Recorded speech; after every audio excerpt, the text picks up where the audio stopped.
കരുണയാലും അത്ഭുത കൂട്ടായ്മയുടെ സഹായത്താലും ഇന്നേ ദിവസം മദ്യപിച്ചിട്ടില്ല. എന്റെ പേര് ഷിബു.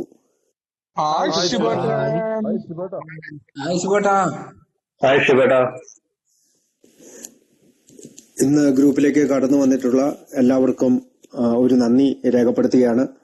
അതുകൂടാതെ ഇന്ന് ഈ മീറ്റിംഗിൽ എന്നെ സംസാരിക്കാനായിട്ട് അല്ലെങ്കിൽ ഷെയർ ചെയ്യാനായിട്ട് അല്ലെങ്കിൽ അനുഭവങ്ങൾ പങ്കുവെക്കാനായിട്ട് ക്ഷണിച്ച ഗ്രൂപ്പിലെ ഓരോ ഭാരവാഹികൾക്കും മെമ്പേഴ്സിനും എല്ലാം എന്റെ ഹൃദയത്തിന്റെ ഭാഷയിൽ നന്ദി പറഞ്ഞുകൊണ്ട് ഞാൻ എന്റെ വിഷയത്തിലേക്ക് കടക്കുകയാണ്. നമുക്കെല്ലാവർക്കും അറിയാവുന്നതുപോലെ നമ്മുടെ ഇന്നത്തെ വിഷയം elder statesman versus the bleeding deacon. ആരാണ് എൽഡർ സ്റ്റേറ്റ്സ്മാൻ അല്ലെങ്കിൽ ആരാണ് ബ്ലീഡിംഗ് ഡീക്കൻ എന്നതിനെ കുറിച്ചിട്ടാണ് ഇന്ന് നമ്മൾ ഒരു കൂട്ടായ ചർച്ചയിലൂടെ ചിന്തിക്കാൻ പോകുന്നത്. Elder statesman and bleeding deacon എന്ന് പറയുന്ന ഈ സബ്ജക്ട് രണ്ടാം പാരമ്പര്യത്തില് ബിൽഡബ്ല്യു വിവരിക്കുന്ന ഒരു കാര്യമാണ്. ഈ ഫ്രേസ് നമ്മൾ മിക്കവാറും കേട്ടിട്ടുണ്ട്, അല്ലെങ്കിൽ അതിന്റെ മലയാളം അർത്ഥം മുതിർന്ന നേതാക്കന്മാര് എന്നോ, അല്ലെങ്കിൽ എൽഡർ സ്റ്റേറ്റ്സ്മാൻ എന്ന് പറയുമ്പോൾ മുതിർന്ന നേതാക്കന്മാർ, ബ്ലീഡിംഗ് ഡീക്കൻ എന്ന് പറയുമ്പോൾ നമുക്ക് നീരസമൊക്കെ തോന്നുന്ന അല്ലെങ്കിൽ ഒരു മുതിർന്ന നേതാവ് വല്ലപ്പോഴും ഒക്കെ അതിന് ഓപ്പോസിറ്റ് ആയിട്ട് പോകുന്ന ഒരവസ്ഥയാണ് ബ്ലീഡിംഗ് ഡീക്കൻ എന്ന വാക്കുകൊണ്ട് ഉദ്ദേശിക്കുക. ബ്ലീഡിംഗ് ഡീക്കൻ എന്ന് പറയുന്ന വാക്ക് ഉപയോഗിക്കുമ്പോൾ തന്നെ ബിൽഡബ്ല്യു ഒരു കാര്യം പറയുന്നുണ്ട്. നമ്മുടെ കൂട്ടായ്മയിലെ അല്ലെങ്കിൽ ആൽക്കഹോളിക്സ് അനോണിമസ് എന്ന് പറയുന്ന നമ്മുടെ ഈ പൊതുവായിട്ടുള്ള ഈ കൂട്ടായ്മയില് മിക്കവാറും എല്ലാ പഴമക്കാരും, അല്ലെങ്കിൽ പഴമക്കാർ എന്ന് ഉദ്ദേശിക്കുന്നത് നമ്മളെക്കാൾ അധികം ദിവസം കുടിക്കാതിരുന്ന മിക്കവരും തന്നെ ഒരു നിശ്ചിത അളവില് കടന്നു പോയിട്ടുണ്ടെന്നുള്ളതാണ് ബ്ലീഡിംഗ് ഡീക്കൻ എന്ന് പറയുന്ന സ്റ്റേജിലൂടെ. അതിനുശേഷം ഭൂരിഭാഗം പേരും തന്നെ ആ ഒരു അവസ്ഥയെ, ബ്ലീഡിംഗ് ഡീക്കൻ എന്ന് പറയുന്ന ഒരു അവസ്ഥയെ അതിജീവിക്കുകയും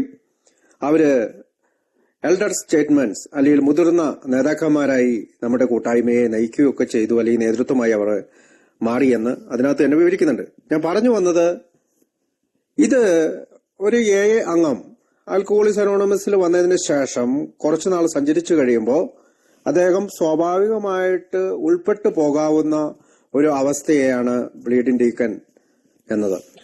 ആദ്യമായിട്ട് നമുക്ക് ഈ elder statesman and bleeding deacon എന്ന് പറയുന്നതിന്റെ ഒരു ഡിക്ഷണറി മീനിങ്ങിലേക്ക് പോകാൻ ആഗ്രഹിക്കുകയാണ്. ആരാണ് എൽഡർ സ്റ്റേറ്റ്സ്മാൻ? അതായത് ഒരു എൽഡർ സ്റ്റേറ്റ്സ്മാൻ എന്ന് പറയുമ്പോൾ, അല്ലെങ്കിൽ മുതിർന്ന നേതാവ് എന്ന് പറയുമ്പോൾ അദ്ദേഹത്തിന് ധാരാളം പവർ ഉണ്ടാകും, മറ്റുള്ളവരെ സ്വാധീനിക്കുവാനുള്ള ഒരു ഇൻഫ്ലുവൻസിങ് ശക്തി ഉണ്ടാവും, അവര് പല കാര്യങ്ങളും ഡെവലപ്പ് ചെയ്യും, പ്രത്യേകിച്ച് തന്റെ സ്പോൺസുകളെല്ലാം വളരെയധികം സ്വാധീനിച്ച് ഈ പ്രോഗ്രാമിലേക്ക് കൊണ്ടുവരാൻ ശ്രമിക്കുന്ന ഒരാളാകും. അല്ലെങ്കിൽ നമ്മുടെ സർവീസ് സംഘടനകളായ അല്ലെങ്കിൽ സർവീസ് ഘടകങ്ങളായ ഡിസ്ട്രിക്ട് കമ്മിറ്റിയോ ഏരിയ കമ്മിറ്റിയിലോ അല്ലെങ്കിൽ ഇന്റർ ഗ്രൂപ്പുകളിലോ അല്ലെങ്കിൽ സ്വന്തം ഗ്രൂപ്പിൽ സെക്രട്ടറി ആയി മാറി അവരുടേതായ ഒരു ഇൻഫ്ലുവൻസ് തന്റെ പ്രദേശങ്ങളിൽ സ്വാധീനം ചെലുത്തുന്ന ഒരാളായി മാറും. അതൊരു പക്ഷേ നല്ലൊരു ഓരോ ലോക്കൽ ഫെലോഷിപ്പിന്റെ അല്ലെങ്കിൽ നമ്മുടെ ലോകം മുഴുവനുമുള്ള ഫെലോഷിപ്പിന്റെ ഓരോ അതാത് സ്ഥലങ്ങളിൽ നല്ലൊരു സ്വാധീനം ചെലുത്തുന്ന ആളാണ് മുതിർന്ന നേതാവ്. എന്നാൽ ബ്ലീഡിംഗ് ഡീക്കൻ എന്ന് പറയുമ്പോൾ അയാൾ സ്വയം വിശ്വസിക്കുന്നത് അയാൾ ആ ഗ്രൂപ്പിന് പൂർണ്ണമായിട്ടും അബ്സല്യൂട്ട്ലി നെസസറി ആയിട്ടുള്ള അല്ലെങ്കിൽ വളരെ അത്യാവശ്യമായിട്ട് ഒരാളാണ്. അയാളാണ് എല്ലാ ഗ്രൂപ്പിന്റെ എല്ലാ മാനേജ്മെന്റ് കാര്യങ്ങളിലും ഇന്റേണലായിട്ട് ഇടപെടും. അത് ഗ്രൂപ്പിന്റെ സെക്രട്ടറിയെ നിശ്ചയിക്കുന്ന കാര്യത്തിലായാലും ചെയർമാനെ നിശ്ചയിക്കുന്ന കാര്യത്തിലായാലും മറ്റ് എല്ലാ വ്യാപാരങ്ങളിലും അദ്ദേഹം വളരെയധികം ഇടപെടും. ഗ്രൂപ്പിന്റെ പോളിസീസോ പൊളിറ്റിക്സോ അങ്ങനെയൊക്കെ കൊണ്ടുവരികയും ഒരു ലോങ് സൈറ്റ്, അതായത് ഗ്രൂപ്പിന്റെ ഒരു ലാർജർ ഗോൾസ് ഉണ്ട്, നമ്മൾക്കൊരു വലിയ ലക്ഷ്യങ്ങളിലൂടെയാണ് പല ഗ്രൂപ്പുകളും പോകുന്നത്, അതിനെ ചെറുതായി കാണും. അങ്ങനെ ഒരു നെഗറ്റിവിറ്റി ഉള്ള പേഴ്സണെയാണ് നമ്മൾ ബ്ലീഡിംഗ് ഡീക്കൻ എന്ന് പറയുന്നത്.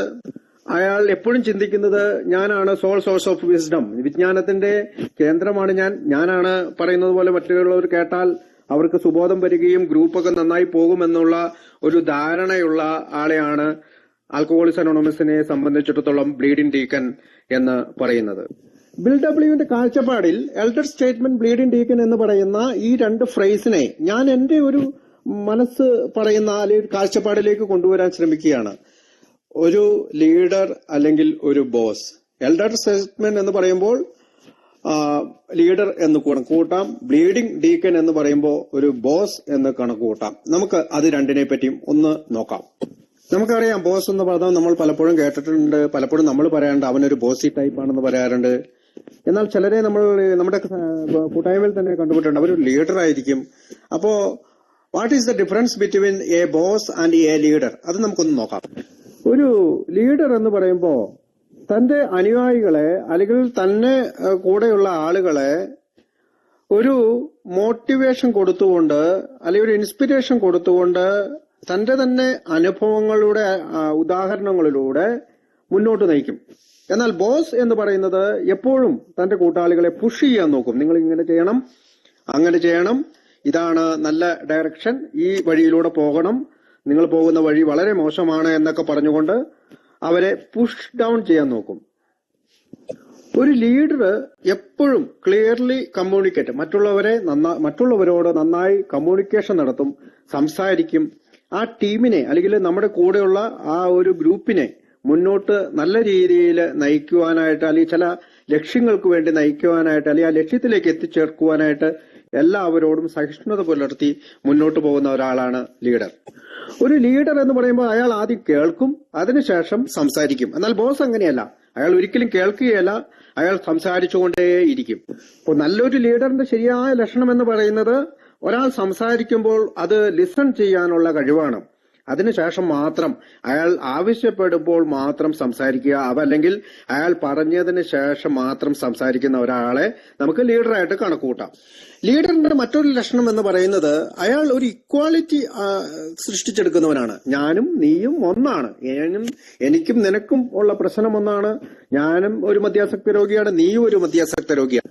എന്നാൽ ഒരു ബോസ്, അല്ലെങ്കിൽ നമ്മളിപ്പോ ഈ ബ്ലീഡിംഗ് ഡീക്കന്റെ മറ്റൊരു അർത്ഥത്തിലാണ് ഞാൻ ബോസ് എന്ന് ഉദ്ദേശിക്കുക. അപ്പൊ ബോസ് എന്ന് പറയുന്ന ആള് അദ്ദേഹം ഒരു പീഠത്തിന്റെ മുകളിൽ കയറിയിരുന്നായിരിക്കും എപ്പോഴും. അദ്ദേഹത്തിന്റെ മനസ്സിന്റെ മുകളിൽ അല്ലെങ്കിൽ മനസ്സിന്റെ ഉള്ളില് അദ്ദേഹം ഒരു പീഠത്തിന്റെ മുകളിൽ ഇരുന്ന് മറ്റുള്ളവരെ ഡയറക്റ്റ് ചെയ്യും. നിങ്ങൾ അങ്ങനെ ചെയ്യണം, അല്ലെങ്കിൽ അത് നിങ്ങൾ ചെയ്തത് അൺഫെയർ ആണ്, അത് വല്ലാത്ത മോശമായ അവസ്ഥയിലാണ് കാര്യങ്ങൾ നടക്കുന്നത് എന്ന് വിലപിച്ചുകൊണ്ടിരിക്കുന്ന ഒരാളായിരിക്കും ബോസ്. പക്ഷേ ലീഡർ എപ്പോഴും ഞാനും നീയും ഒന്നാണ്, എനിക്കും നിനക്കും ഒരേ പ്രശ്നമാണുള്ളത് എന്ന് പറഞ്ഞുകൊണ്ട് തന്നോട് ചേർത്ത് നിർത്തിക്കൊണ്ട് ഒരേ ലെവലിൽ എത്തിക്കുന്ന ആളാണ് ലീഡർ. ലീഡറിന്റെ മറ്റൊരു ലക്ഷണം എന്ന് പറയുന്നത് ലീഡർ ഐഡിയാസ് സ്വീകരിക്കും, ആശയങ്ങൾ സ്വീകരിക്കാൻ തയ്യാറാകും. ഇപ്പോൾ ഒരാള് പറയുകയാണ് നിങ്ങൾ ഇങ്ങനെ ചെയ്താൽ നന്നായിരിക്കും, അയാൾ അത് സന്തോഷത്തോടെ പോസിറ്റീവായിട്ട് ചിന്തിച്ചുകൊണ്ട് സ്വീകരിക്കാൻ തയ്യാറാകും. പക്ഷേ ബോസ് എപ്പോഴും അതിനെപ്പറ്റി ഓർത്ത് വിലപിച്ചുകൊണ്ട്, അയ്യോ അയാൾ എന്നെപ്പറ്റി അങ്ങനെ പറഞ്ഞോ, അയാൾ എനിക്ക് ഈ ആശയം തന്നത്, അപ്പോൾ ഞാൻ ചെയ്യുന്ന ആശയങ്ങൾ എന്നാ തെറ്റാണോ എന്ന് വിലപിച്ചുകൊണ്ടിരിക്കും. അപ്പോ സ്ട്രോങ് ലീഡർ എന്ന് പറയുന്നത് അദ്ദേഹം അതെല്ലാം പോസിറ്റീവായിട്ട് സ്വീകരിച്ചുകൊണ്ട് എന്റെ വ്യക്തിഗത വികസനത്തിന് അത് ഉപയോഗിക്കുന്ന ഒരാളെയാണ് നമുക്ക് ലീഡറായിട്ട് കണക്കുകൂട്ടാം. ലീഡറിന്റെ മറ്റൊരു ലക്ഷണം എന്ന് പറയുന്നത് ലീഡർ ഒപ്പം നിൽക്കും.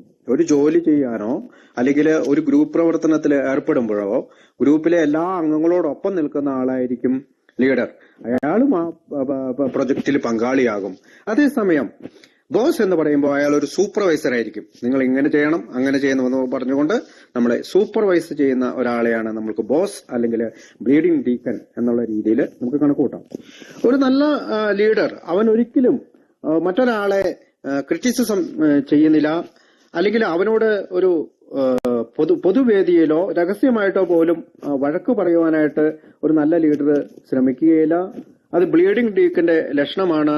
ഈ ക്രിറ്റിസിസവും ഹാർഷ് സ്കോൾഡിങ്, അല്ലെങ്കിൽ മറ്റുള്ളവരുടെ മുമ്പിൽ വെച്ചിട്ട് വളരെ മോശമായ രീതിയിൽ വഴക്ക് പറയുക അല്ലെങ്കിൽ മോശമായ വാക്കുകൾ ഉപയോഗിക്കുക എന്ന് പറയുന്നത് ഒരു ബ്ലീഡിംഗ് ഡീക്കന്റെ ലക്ഷണമായിട്ട് നമുക്ക് കണക്കാക്കാം. ലീഡർ എപ്പോഴും ഒരു കമ്മ്യൂണിക്കേഷൻ അല്ലെങ്കിൽ അത് മറ്റൊരാളുമായിട്ടുള്ള അഡ്വൈസ് കൊടുക്കുകയോ നിർദ്ദേശങ്ങൾ കൊടുക്കുകയോ ചെയ്യുന്നത് പ്രൈവറ്റ് സെറ്റിംഗിൽ വെച്ചായിരിക്കും, ഒരു പ്രൈവറ്റ് ആയിട്ടുള്ള സമയങ്ങളിലായിരിക്കും. അതേസമയം ബോസസ് എന്ന് പറയുന്നത് 4-5 പേര് കൂടി നിൽക്കുന്ന ഇടയിൽ അവരെ വഴക്ക് പറയും, അവരോട് മോശമായിട്ട് സംസാരിക്കും, നിങ്ങൾ ഇങ്ങനെ ചെയ്യണം അങ്ങനെ ചെയ്യണം എന്നുള്ള രീതിയിലുള്ള അവരുടെ ഫീലിങ്സിനെ ഹെർട്ട് ചെയ്യുന്ന രീതിയിൽ, അല്ലെങ്കിൽ അവരെ മറ്റുള്ളവരുടെ മുമ്പിൽ എംബാരസ്ഡ്, അവരെ നാണം കെടുത്തുന്ന രീതിയിൽ, അല്ലെങ്കിൽ ഞാൻ അവനെ തോൽപ്പിച്ചിരിക്കുന്നു എന്ന് പറയുന്ന ചിന്തയിൽ സംസാരിക്കും. അതുകൊണ്ട് തന്നെ ലീഡർ എപ്പോഴും ഒരു അച്ചടക്കത്തിലായിരിക്കും നടക്കുന്നത്, ഒരു ഡിസിപ്ലിനഡ് ആയിരിക്കും. അതേസമയം ബോസസ് അൺഡിസിപ്ലിൻഡ് ആയിരിക്കും. അവരുടെ അപ്രോച്ച് എപ്പോഴും മറ്റുള്ളവരുടെ മേൽ കുതിര കയറുക എന്നുള്ള ഒരു ധാരണയിൽ, കുതിര കയറുക എന്നുള്ള വാക്ക് ഞാൻ ഉപയോഗിച്ചത് എന്ന് വെച്ചാൽ മറ്റുള്ളവരെ താഴ്ത്തിക്കെട്ടുക, മറ്റുള്ളവരെ മോശമായി സംസാരിക്കുക, മറ്റാൾ ചെയ്യുന്നത് ശരിയല്ല എന്ന് പറയുക എന്നുള്ള രീതിയിലായിരിക്കും. പക്ഷെ ലീഡർ എപ്പോഴും നല്ലൊരു രീതിയിൽ മറ്റൊരാളെ വഴക്ക് പറയാത്ത, ത്രട്ടം ചെയ്യാത്ത, മറ്റൊരാളോട് മോശമായി സംസാരിക്കാത്ത നല്ലൊരു ആറ്റിറ്റ്യൂഡിന് ഉടമയായിരിക്കും നല്ലൊരു നേതാവ്, അല്ലെങ്കിൽ നമ്മൾ ഈ പറയുന്ന മുതിർന്ന നേതാവ്. ഒരു നല്ല ലീഡറെ പറ്റി മറ്റുള്ളവർ, he was A natural leader, അല്ലെങ്കിൽ അയാൾ ഒരു സ്വാഭാവികമായിട്ട് നല്ലൊരു ലീഡറാണ്, അല്ലെങ്കിൽ she was A great leader എന്ന് പറയുന്ന രീതിയിൽ നമ്മുടെ കൂട്ടായ്മയിൽ തന്നെ നമ്മൾ പലരെയും പറഞ്ഞിട്ടുണ്ട്, അയാൾ നല്ലൊരു ലീഡറാണ്, അയാൾ നന്നായിട്ട് കാര്യങ്ങൾ അവതരിപ്പിക്കാനും, അല്ലെങ്കിൽ നമ്മുടെ ആൽക്കഹോളിക്സ് അനോണിമസിലെ ഗ്രൂപ്പ് മീറ്റിംഗുകൾ സംഘടിപ്പിക്കാനും, മറ്റ് കാര്യങ്ങൾ, കൺവെൻഷനുകൾ, സെമിനാറുകൾ, മറ്റുള്ളവരെ കൂട്ടിച്ചേർത്ത് നിർത്തുന്നതിൽ പ്രധാന പങ്ക് വഹിക്കുന്ന ഒരാളായിരിക്കും ലീഡർ. ബ്ലീഡിംഗ് ഡീക്കൻ എപ്പോഴും ഈ കാര്യങ്ങളെക്കുറിച്ചെല്ലാം വളരെ വറീഡായിട്ട്, ഇതിങ്ങനെയൊക്കെ പോയാൽ ശരിയാകുമോ, നാളെ എനിക്ക് ശേഷം പ്രളയം എന്നുള്ള രീതിയിലൊക്കെ സംസാരിക്കുന്ന ഒരാളായിരിക്കും ബ്ലീഡിംഗ് ഡീക്കൻ. നമുക്ക് ഒരു നിമിഷം നമ്മുടെ രണ്ടാം പാരമ്പര്യത്തില് പേജ് നമ്പർ 135 ബിൽ ഡബ്ല്യു എഴുതിയ ലേഖനത്തില് ഒരു കാര്യം പറയുന്നുണ്ട്. മുതിർന്ന നേതാക്കന്മാർ ആരാണ്, അല്ലെങ്കിൽ ഈ പറയുന്ന ബ്ലീഡിംഗ് ഡീക്കൻ ആരാണെന്ന്. അപ്പോ ആ വാക്ക് നമുക്കൊന്ന് ശ്രദ്ധിക്കാം. ആത്യന്തികമായി മുതിർന്ന നേതാക്കന്മാരെന്നും തങ്ങളില്ലെങ്കിൽ ഗ്രൂപ്പ് തകരുമെന്നും തങ്ങളുടെ കാഴ്ചപ്പാട് മാത്രമാണ് ശരിയെന്നും ശഠിക്കുന്നവരുമെന്ന് എയുടെ ഭാഷയിൽ അറിയപ്പെടുന്ന 2 വിഭാഗങ്ങളിലായി അവർ വിഭജിക്കപ്പെടുന്നു. അപ്പോ തങ്ങളില്ലെങ്കിൽ ഗ്രൂപ്പ് തകരും, ഞങ്ങളുടെ കാഴ്ചപ്പാട് മാത്രമാണ് ശരി, ഇങ്ങനെ ശഠിക്കുന്നവരെയാണ് ബ്ലീഡിംഗ് ഡീക്കൻ എന്ന് പറയുന്നത്. മറ്റു അങ്ങനെ ഒരു ധാരണയില്ലാത്തവരെ നമ്മൾ എൽഡർ സ്റ്റേറ്റ്മെന്റ് അല്ലെങ്കിൽ മുതിർന്ന നേതാക്കന്മാരെന്ന് ബുക്ക് വിശേഷിപ്പിക്കുന്നു. ആരാണ് സീനിയർ എൽഡർ സ്റ്റേറ്റ്മെന്റ്, അല്ലെങ്കിൽ നമ്മൾ പറയാം സീനിയർ സിറ്റിസൺ എന്നൊക്കെ പറയുന്ന പോലെ ആരാണ് എന്ന് ആ പേജിൽ തന്നെ പറയുന്നുണ്ട്. ഗ്രൂപ്പ് തീരുമാനത്തിന്റെ വിവേകം ഉൾക്കൊള്ളുന്ന, തരം താഴ്ത്തപ്പെട്ട, തന്റെ അന്തസ്സിൽ ഒരു നീരസവും തോന്നാത്ത, തന്റെ അതിയായ അനുഭവ സമ്പത്താൽ ദൃഢമാക്കപ്പെട്ട, കൃത്യമായ വിലയിരുത്തലുകൾ ഉള്ള സംഭവവികാസങ്ങളുടെ വരവിനായി ക്ഷമയോടെ ശാന്തമായി കാത്തിരിക്കാൻ തയ്യാറുള്ള ഒരാളാണ് മുതിർന്ന നേതാവ്. എന്നാൽ ബ്ലീഡിംഗ് ഡീക്കൻ എന്ന് പറയുമ്പോ അദ്ദേഹത്തിന്റെ ഗ്രൂപ്പിന്റെ തെരഞ്ഞെടുപ്പ് നടത്തുന്നതിനു വേണ്ടി രഹസ്യമായി തുടർച്ചയായി ചില ചരടുവലികൾ നടത്തുന്ന, സ്വയാനുകമ്പയാൽ സ്വയം ദഹിച്ചുകൊണ്ടിരിക്കുന്ന ഒരാളാണ്. രക്തമൊലിക്കുന്ന രൂപങ്ങൾ എന്നൊക്കെ ബ്ലീഡിംഗ് ഡീക്കനെ പറ്റി അവിടെ പറഞ്ഞിട്ടുണ്ട്. മലയാളത്തില് പേജ് നമ്പർ 135 വായിച്ചാല് നമുക്ക് അറിയാം. എയുടെ ഒരു ദുർഘടാവസ്ഥയെ നന്നായി പരിഹരിക്കുന്ന, അല്ലെങ്കിൽ അതിനൊരു ശാന്തമായ അഭിപ്രായം പറയുന്ന, അല്ലെങ്കിൽ അദ്ദേഹത്തിന്റെ ഉറച്ച അറിവ് വിനയപൂർണമായിട്ട് തരുന്ന ഒരാളെ നമുക്ക് എൽഡർ സ്റ്റേറ്റ്മെന്റ് അല്ലെങ്കിൽ മുതിർന്ന നേതാവ് എന്നൊക്കെ വിവരിക്കാം. അവരെ പറ്റി ബിൽ ഡബ്ല്യു പറയുന്നത് അവർ ഒരിക്കലും ഉത്തരവുകൾ നടത്തുന്നില്ല, നിങ്ങൾ ഇങ്ങനെ ചെയ്യണം അങ്ങനെ ചെയ്യണമെന്ന് പറയുന്നില്ല. പക്ഷെ അവർ സ്വയം മാതൃകയായിട്ട് മാറുകയാണ്. നിങ്ങൾ ഇങ്ങനെയാണ്, എന്നെ പോലെ ഇങ്ങനെയാണ് ചെയ്യേണ്ടത് എന്ന് ഒരു നോട്ടീസായിട്ട് മാറുകയാണ് മറ്റുള്ളവരുടെ മുന്നിൽ. ഇത്തരം മുതിർന്ന നേതാക്കന്മാർ അവർ ഗ്രൂപ്പിന്റെ മനസാക്ഷിയുടെ തീരുമാനത്തിന് തങ്ങളുടേതായ ചില അറിവുകൾ പകർന്നു കൊടുക്കും. അങ്ങനെ ഗ്രൂപ്പിന്റെ മനസാക്ഷിയെ സഹായിക്കുന്ന, അല്ലെങ്കിൽ അവർ ആ ഗ്രൂപ്പിന്റെ മനസാക്ഷിയുടെ തീരുമാനത്തെ സഹായിക്കാനായിട്ട് ശ്രമിക്കുന്നവർ കൂടിയാണ് ഈ മുതിർന്ന നേതാക്കന്മാർ. ആൽക്കഹോളിക്സ് അനോണിമസിന്റെ ഉള്ളിലെത്തിയപ്പോഴാണ് എനിക്ക് ഈ 2 വാക്കുകൾ കേട്ടത്. അതിനു മുമ്പ് നമ്മൾ എങ്ങനെയാണ് ആൽക്കഹോളിക്സ് അനോണിമസിന്റെ ഉള്ളിലെത്തുന്നത്? ആൽക്കഹോളിക്സ് അനോണിമസിലെ ഒരു സാഹിത്യത്തിന്റെ ഒരു പാരഗ്രാഫ് ഞാൻ വായിച്ചത് ഇങ്ങനെയാണ്, ഒരു സ്റ്റേറ്റ്മെന്റ് ഇങ്ങനെയാണ്: ആ വാതിലുകൾക്ക് വലിയ കനമുണ്ടായിരുന്നു. നമുക്കറിയാം ആൽക്കഹോളിക്സ് അനോണിമസിന്റെ ഉള്ളിൽ പല മെമ്പേഴ്സ് എത്തുന്നത് വിവിധ സാഹചര്യങ്ങളിൽ നിന്നാണ്. ചിലർ ഡൈവോഴ്സിന്റെ വക്കിലെത്തുമ്പോൾ കോടതികള് നമ്മളെ ശുപാർശ ചെയ്യും, നിങ്ങൾ എ മീറ്റിങ്ങിന് പോകണമെന്ന് പറയും. മറ്റ് ചിലര് ക്രിമിനൽ കേസിലൊക്കെ പ്രതിയായി കോർട്ടിൽ ചെല്ലുമ്പോൾ അവര് നമ്മളെ ശുപാർശ ചെയ്യും.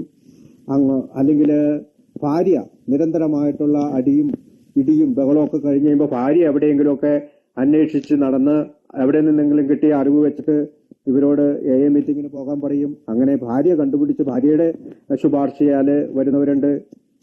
സ്വന്തം കൂട്ടുകാർ കൂടി നിർത്തിയത് കണ്ട് എനിക്ക് മാറണമെന്ന് ആഗ്രഹിച്ച് വരുന്നവരുണ്ട്.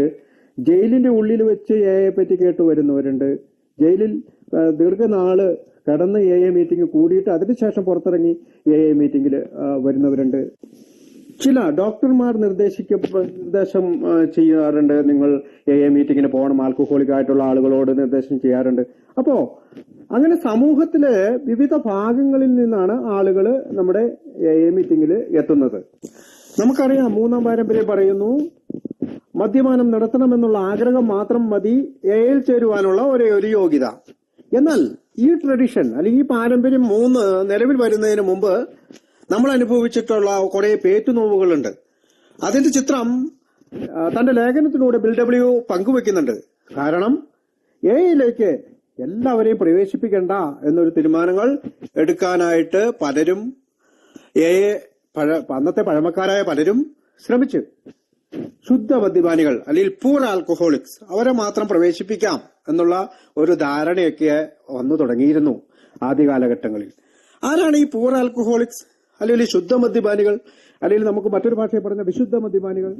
അവർ മദ്യം കഴിക്കുന്നുണ്ട്. മദ്യത്തിന്റെ ദുരിതഫലങ്ങളുണ്ട് അവരുടെ ശാരീരികമായിട്ടും മാനസികമായിട്ടും. പക്ഷെ മറ്റ് പ്രശ്നങ്ങൾ അവരെ ബാധിച്ചിട്ടില്ല.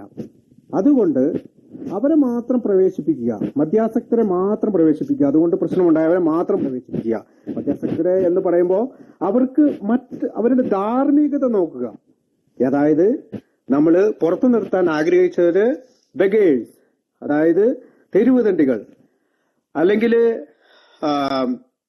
ഭ്രാന്താലയത്തിലെ അന്തേവാസികള്, തടവുകാര്, ഈ സ്വവർഗാനുരാഗികള്, പിന്നെ ആഭിസാരികമാർന്നോ അല്ലെങ്കിൽ വ്യഭിചാരികൾ എന്നൊക്കെ വിളിക്കുന്ന സ്ത്രീകൾ, ഇവരെയൊന്നും ആൽക്കഹോളിക്സ് അനോണിമസിന്റെ ഉള്ളിലേക്ക് പ്രവേശിപ്പിക്കരുത്, അത് നമ്മെ നശിപ്പിക്കുമെന്ന് ഒരു മികച്ച വേലി കെട്ടാനായിട്ട് നമ്മൾ ശ്രമിച്ചു. പക്ഷേ അതിപ്പോ നമുക്കൊരു തമാശയാണ്, കോമിക്കാണ്. കാരണം നമ്മൾ അവരോടെല്ലാം സഹിഷ്ണുത കാണിക്കാൻ തുടങ്ങി.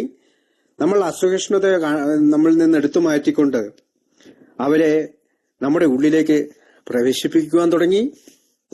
നമ്മളെ നശിപ്പിക്കും, അല്ലെങ്കിൽ ആൽക്കഹോളിസിനെ നശിപ്പിക്കും എന്നുള്ള ഭയം കൊണ്ടുണ്ടായ ആ അസഹിഷ്ണുത, ആ വേലി നമ്മൾ പൊളിച്ചു കഴിഞ്ഞപ്പോ, അവരുള്ളിലേക്ക് പ്രവേശിച്ചു കഴിഞ്ഞപ്പോ, നമ്മുടെ ആൽക്കഹോളിക്സ് അനോണിമസിന്റെ 12 പടികൾ അവർ സ്വീകരിക്കാനായിട്ട് കഴിഞ്ഞപ്പോൾ അങ്ങനെ വന്ന ആളുകള്, അതായത് സ്വവർഗാനുരാഗികള്, തടവുകാര്, ഭ്രാന്താലയത്തിലെ അന്തവാസികള്, ജയിലിൽ കഴിഞ്ഞവര്, ഈ പറയുന്ന വ്യഭിചാരികളെല്ലാം പിന്നീട് നമ്മുടെ ക്ഷമയെക്കുറിച്ചും സഹിഷ്ണുതയെക്കുറിച്ചും തുറന്ന മനസ്സിനെക്കുറിച്ചും ഗ്രാറ്റിറ്റ്യൂഡിനെ കുറിച്ചും എല്ലാം പഠിപ്പിക്കുന്ന നല്ല അധ്യാപകരായി മാറിക്കഴിഞ്ഞിരിക്കുന്നു.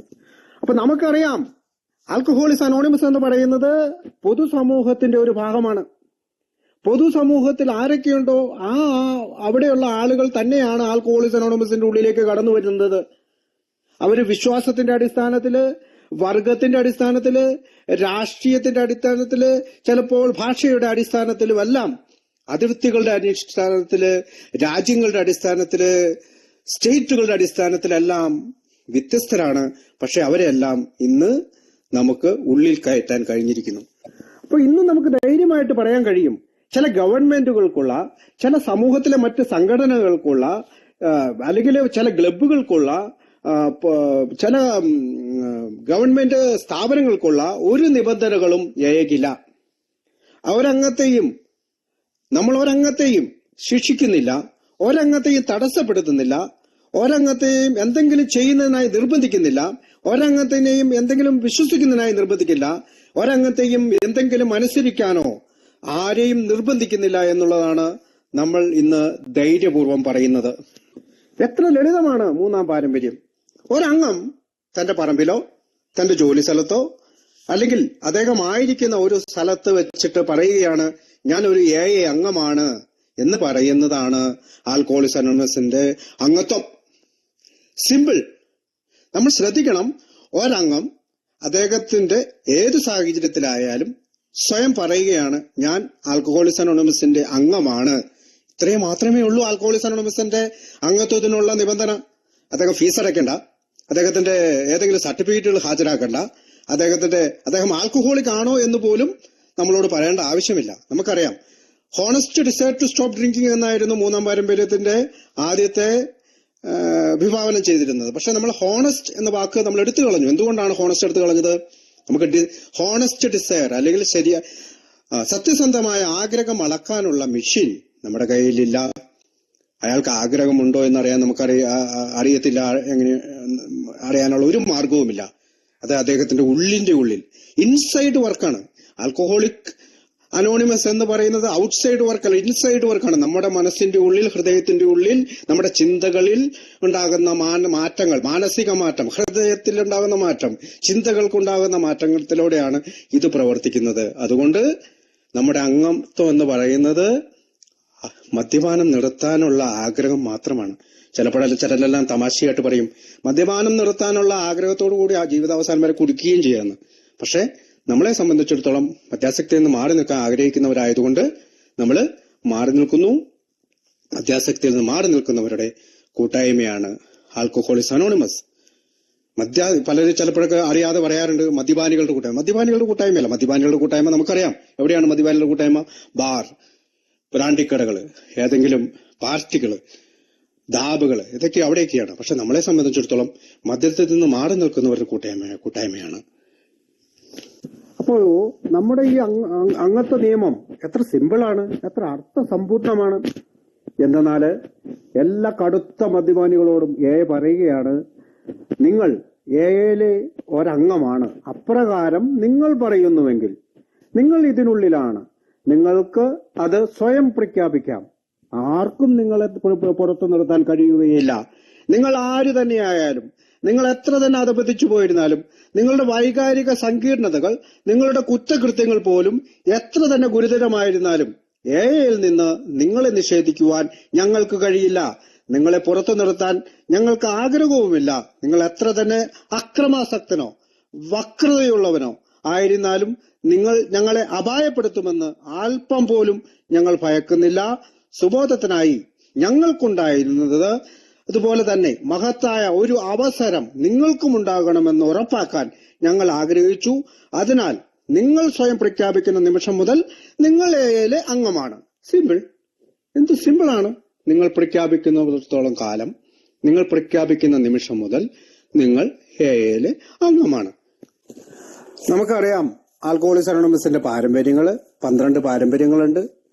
1 മുതൽ 12 വരെയുള്ള പാരമ്പര്യങ്ങൾ രൂപപ്പെട്ടത് എങ്ങനെയാണ് എന്ന് 12 അല്ലെങ്കിൽ 12 പാരമ്പര്യങ്ങൾ 12 പടികൾ എന്ന് പറയുന്ന പുസ്തകത്തില് ഒരു ഭാഗത്ത് ബിൽ ഡബ്ല്യു പറയുന്നത് ഇങ്ങനെയാണ്: അനുഭവങ്ങളുടെ തീച്ചൂളയിൽ വെച്ച് നമ്മുടെ സമൂഹത്തിന്റെ ഘടന വാർത്തെടുത്തു. നമുക്കറിയാം, നമുക്ക് ഈ കൊല്ലന്മാരുടെ അടുത്തൊക്കെ കത്തിയോ ഒക്കെ കാച്ചിക്കാൻ കൊടുക്കുമ്പോ അവര് ആ തീച്ചൂളയിലേക്ക് കത്തി വെച്ചിട്ട് ചൂടാക്കി പഴുപ്പിച്ച് അടിച്ചടിച്ച് പരത്തി നമുക്ക് കൂടുതൽ മൂർച്ചയുള്ള ആയുധമാക്കി മാറ്റും. അതുപോലെ തന്നെയാണ് അനുഭവങ്ങൾ കൊണ്ട് തന്നെയാണ് നമ്മൾ മൂർച്ചയുള്ള പാരമ്പര്യങ്ങൾ സൃഷ്ടിച്ചെടുത്തത്. ഇങ്ങനെ പല സാഹചര്യങ്ങളിലാണ് നമ്മൾ ആൽക്കഹോളിക്സ് അനോണിമസിന്റെ വാതിലുകൾ തുറന്നുകൊണ്ട് എയുടെ ഉള്ളിലേക്ക് വന്നത്. അപ്പോ നമ്മൾക്ക് ഓരോരുത്തർക്കും നമ്മൾ എങ്ങനെയാണ് എയിൽ വന്നത് എന്ന് ഒരു ദിവസം ഫോഴ്സ് ചെയ്ത് ചിന്തിക്കാം. അതോടൊപ്പം ഇനി ഞാൻ വന്ന പോലെ തന്നെയാണ് പുതിയ ആളുകളും ഇതിനുള്ളിൽ വരുന്നത്. അങ്ങനെ നമ്മൾ ഓരോരുത്തരും എയിലേക്ക് എത്തിപ്പെട്ടു. അതുകൊണ്ട് തന്നെ ഇനി വരാനിരിക്കുന്ന ഒരു മദ്യപാനിയുടെ രക്ഷപ്പെടാനുള്ള ഒരു ചാൻസിനെ അല്ലെങ്കിൽ സാധ്യതയെ നമ്മൾ ഒരു കാരണവശാലും എടുത്തു കളയരുത്. അങ്ങനെ കളയുകയാണെങ്കിൽ അവനെ വീണ്ടും മരണശിക്ഷയ്ക്ക് വിധേയമാക്കുന്നതിന് തുല്യമാവും. അതുകൊണ്ട് തന്നെ ആരുമായിക്കൊള്ളട്ടെ, അവനെ എന്ത് തരക്കാരനായിക്കോട്ടെ, ഏത് സാഹചര്യത്തിൽ നമ്മുടെ ഉള്ളിലേക്ക് വന്നവനായിക്കോട്ടെ, വീണ്ടും മദ്യപാനം എന്ന് പറയുന്ന അല്ലെങ്കിൽ മദ്യാസക്തി എന്ന് പറയുന്ന അന്തമില്ലാത്ത ദുരിതത്തിലേക്ക് അവനെ വീണ്ടും തള്ളിവിടുന്നില്ല. കാരണം നമ്മുടെ അനുഭവങ്ങൾ നമ്മളെ അത് പഠിപ്പിച്ചു കഴിഞ്ഞിരിക്കുന്നു. അതുകൊണ്ട് തന്റെ തന്നെ രോഗിയായ അല്ലെങ്കിൽ മദ്യാസക്ത രോഗിയായ തന്റെ സഹോദരന്റെ ന്യായാധിപനാകാനോ അല്ലെങ്കിൽ അവനെ വിധിക്കുന്ന ഏതെങ്കിലും ന്യായാധിപ സമിതിയിൽ അംഗമാകാനും അല്ലെങ്കിൽ അവനെ കൊല്ലാൻ വിധിക്കുന്ന എന്തെങ്കിലും കാര്യങ്ങളിൽ അവന്റെ ആരാച്ചാരാകാനും നമ്മളിൽ ആരും ഇന്ന് ധൈര്യപ്പെടുന്നില്ല. നമ്മൾ അങ്ങനെയുള്ള ഒരു പരിപാടിക്കും നിൽക്കുന്നില്ല. ഈ വിഷയം അല്ലെങ്കിൽ എൽഡർ സ്റ്റേറ്റ്മെന്റ് അല്ലെങ്കിൽ ബ്ലീഡിംഗ് ഡീക്കൻ എന്ന വിഷയം പറയുമ്പോൾ എന്തുകൊണ്ടാണ് ഞാൻ മൂന്നാം പാരമ്പര്യത്തിലേക്കൊക്കെ പോയി, എന്തുകൊണ്ടാണ് ആരാണ് ഏഴ് അംഗങ്ങൾ എന്ന് പറയുന്നതൊക്കെ എന്നൊക്കെ ഒരു സംശയമൊക്കെ നമുക്ക് ഇടയ്ക്ക് തോന്നിയേക്കാം. ഇതിന് പ്രധാന കാരണം നമുക്കറിയാം ആരാണ് ആൽക്കഹോളിക്സ് അനോണിമസിലെ യഥാർത്ഥ അംഗങ്ങൾ. നമുക്കറിയാം ഇപ്പോ ആരാണ് ഈ പൊതുസമൂഹത്തിൽ നിന്ന് പല പല പ്രശ്നങ്ങളുമായി നേരിട്ട് ജയിലിൽ കഴിഞ്ഞവരും സമൂഹത്തിലെ പല പ്രശ്നങ്ങളും നേരിട്ടവരാണ് എയിൽ വരുന്നതെന്ന് ഇപ്പോൾ നമ്മൾ മനസ്സിലാക്കി കഴിഞ്ഞു. ഇനി നമ്മൾ അതിന്റെ രണ്ടാം ഭാഗത്തിലേക്ക് പോകുകയാണ്. രണ്ടാം ഭാഗത്തിലേക്ക് ഞാൻ പോകുമ്പോൾ എനിക്ക് പറയാൻ എന്റെ മനസ്സ് എന്നോട് പറയുന്നത് ഒന്നാം പാരമ്പര്യത്തെ കുറിച്ചാണ്. ഒരംഗം ആൽക്കഹോളിക്സ് അനോണിമസിന്റെ ഉള്ളിൽ എത്തിക്കഴിഞ്ഞു. അപ്പോൾ അദ്ദേഹം കേൾക്കുന്ന ഒരു വാചകമാണ് ഒന്നാം പാരമ്പര്യം. നമ്മുടെ പൊതുനന്മയാണ് ആദ്യത്തെ ലക്ഷ്യം. എയുടെ ഐക്യത്തെ ആശ്രയിച്ചാണ് വ്യക്തിപരമായ മോചനം. ഇത് പലപ്പോഴും ഡൗട്ട് അടിക്കും.